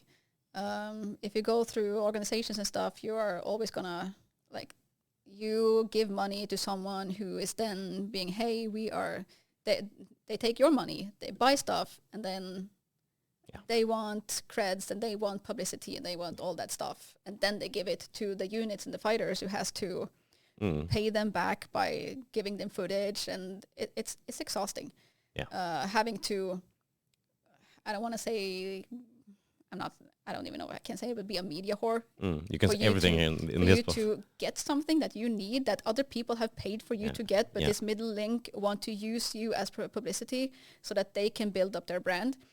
I would recommend just going straight to the source, straight to the teams and the fighters asking for help, and send it directly to them, and then they can do their jobs. You're helping out, saving lives, and helping the fight directly without any media fuss and mumbo jumbo and people having to pay. And there's systems in play in Norway or America or wherever that you can meet up and donate physically. I mean, gear stuff or money or stuff like that. If I make contact with you via your Instagram page, I can get descriptions or something about how to proceed with this stuff. If I have something I don't need, some basically new stuff you could use, how do I physically do this? You have places here. There's two ways. Most units and teams asking for help, they either say, hey, you can donate money to this account and then we will buy this because this is what we need. Or they have, you can send it Nova Posta, send it to Ukrainian mail office, it's free. From Norway. I didn't even consider just mailing it. Yeah, it's actually free from Norway. So you can send it directly to a Nova Posta and they pick it up if it's any gear specific that you have been able to buy for them. And whenever I ask for something, that's the same. If people give money for something that some of my guys need, if it's friend of mine in other units or companies, Ukrainian or Westerners, they ask me, hey, are you able to get this and that? And then I ask social media, hey, we need tourniquets, we need gauze, or we need a backpack and a thermal or whatever. Yeah. It goes directly to them. I don't get shit for it. Most of the time I'm paying because I'm also organizing the logistics and the transport and supply run and whatever. So I would just go straight to the source. Yeah. Avoid all the middle links. That sounds like a very good plan, and I think you have a good point here. It may go quicker, it may be more specific, and you can direct it to the places you actually need and what you need. And you get work for the units too, because it's exhausting having to be a media whore, and we will give this to you that someone paid us to give to you, but then you have to give us footage. I don't have time to give you footage. Shit. I don't have time, and most of the time I don't want to either, because OPSEC and I don't want to. I don't want my face to be there. I don't want people to know who's with me and where we are and what we're doing. I want to be able to have my guys do the fight without anything else to think about. So the less you actually have to think about this stuff, the better it is for you guys, the safer it is for you guys. Yeah, but just think about how insane it is that you have to sell yourself as a media whore for other people to profit from you, for you to get necessary equipment, for you to fight a war, for people to survive that someone else paid for. How can you even... I don't even know how you can expect that. How can you? No, none of these people paying this money or donating this money to these organizations are asking for footage. No, we're not asking for anything in return, I would imagine. But these organizations are. Yeah. They get money from you that you want me to have for me to fight and survive. Yeah. But this middle link will not give it to me unless I become a media whore and give them footage. That takes time. That takes effort. That jeopardizes everything, becomes a liability. I don't want to do that. People should not have to do that. People should not be used like that in a war. No, that's messed up. Yeah, it is. God damn it. It's annoying as fuck. There's cynical people everywhere. Yeah, there is. Even at war. As you say, what do you call it? What do you call those? War-Weasels? War-Weasels. I learned a new word today. Yeah. I'm going to bring that back home with me. That's a fitting description of those kind of people, I think. Yeah, and I don't mean to trash volunteers doing whatever they can to help out in the war, because we need supply guys, we need logistics chains, and we need people driving too. But I guess people have a lot of their own motivations and reasons and stuff, but don't be a weasel. Don't be a weasel. No. Don't be a dipshit. Yeah. That's good words. And if people want to follow you, you have Instagram pages. Yeah, it's Dirty Dozen Eira, I think, on both Twitter and Instagram. Yeah. Twitter and Instagram. You have a internet homepage, something like that, or it just social media the best way to go? No, I just opened a merch site actually. Oh, really? It's not much yet. It's just a couple of designs, but that was meant for us to avoid the whole asking for money. To this day, we've never asked for money. I don't want to feel like a beggar and a homeless jerk. I don't want to have the pressure of having to be a media whore and people being, okay, but if we give you this, then you have to give us that. Yeah. So I was like, okay, what if we start selling merch? People buy a product and we use this money for everything we need it for. So that's my approach to it, because I don't want to have to ask for money. No, just a little basic capitalism in there, and you got things figured out. Yeah. Nothing wrong with that. No, it's not even that, because 18 months and I never got paid once to be in this war. No. I spent $50,000 at least, maybe more, maybe 70 by now. I don't know. But I need money too. We all need money. We need food. We need to pay our bills. We need to travel. We need gear. We need to get gas on our car, right? So we can't just, and who the fuck is able to stay 18 months without a paycheck? Yeah. Yeah. Actually, you can say that. Who And the fuck? us actually doing what we do and not getting paid is insane enough. So if I sell a couple of T-shirts for me to pay my bills and get the gear I need, yeah, that's the way I chose to go, instead of asking online for fundraising and stuff. Yeah, I think you have a clear conscience on that one. There's no problem. Maybe it's even easier for other people to donate if you get a sticker or a cup or whatever, some merch. It's maybe a easier way to do things. Yeah, I feel better about it. Yeah, right. Because you actually give something back, Yeah. even though it's not supposed to be like that. You should be able to just get everything you need, in my opinion, of course. Yeah, But I know a whole lot of people make a whole shit ton of money, thousands of dollars, but none of the fighters. All of the fighters are broke. yeah, of course they are. Look what they're doing. They're not working on. No, they're not. It's and I think people should remember that, and maybe support you as much as they can. I hope.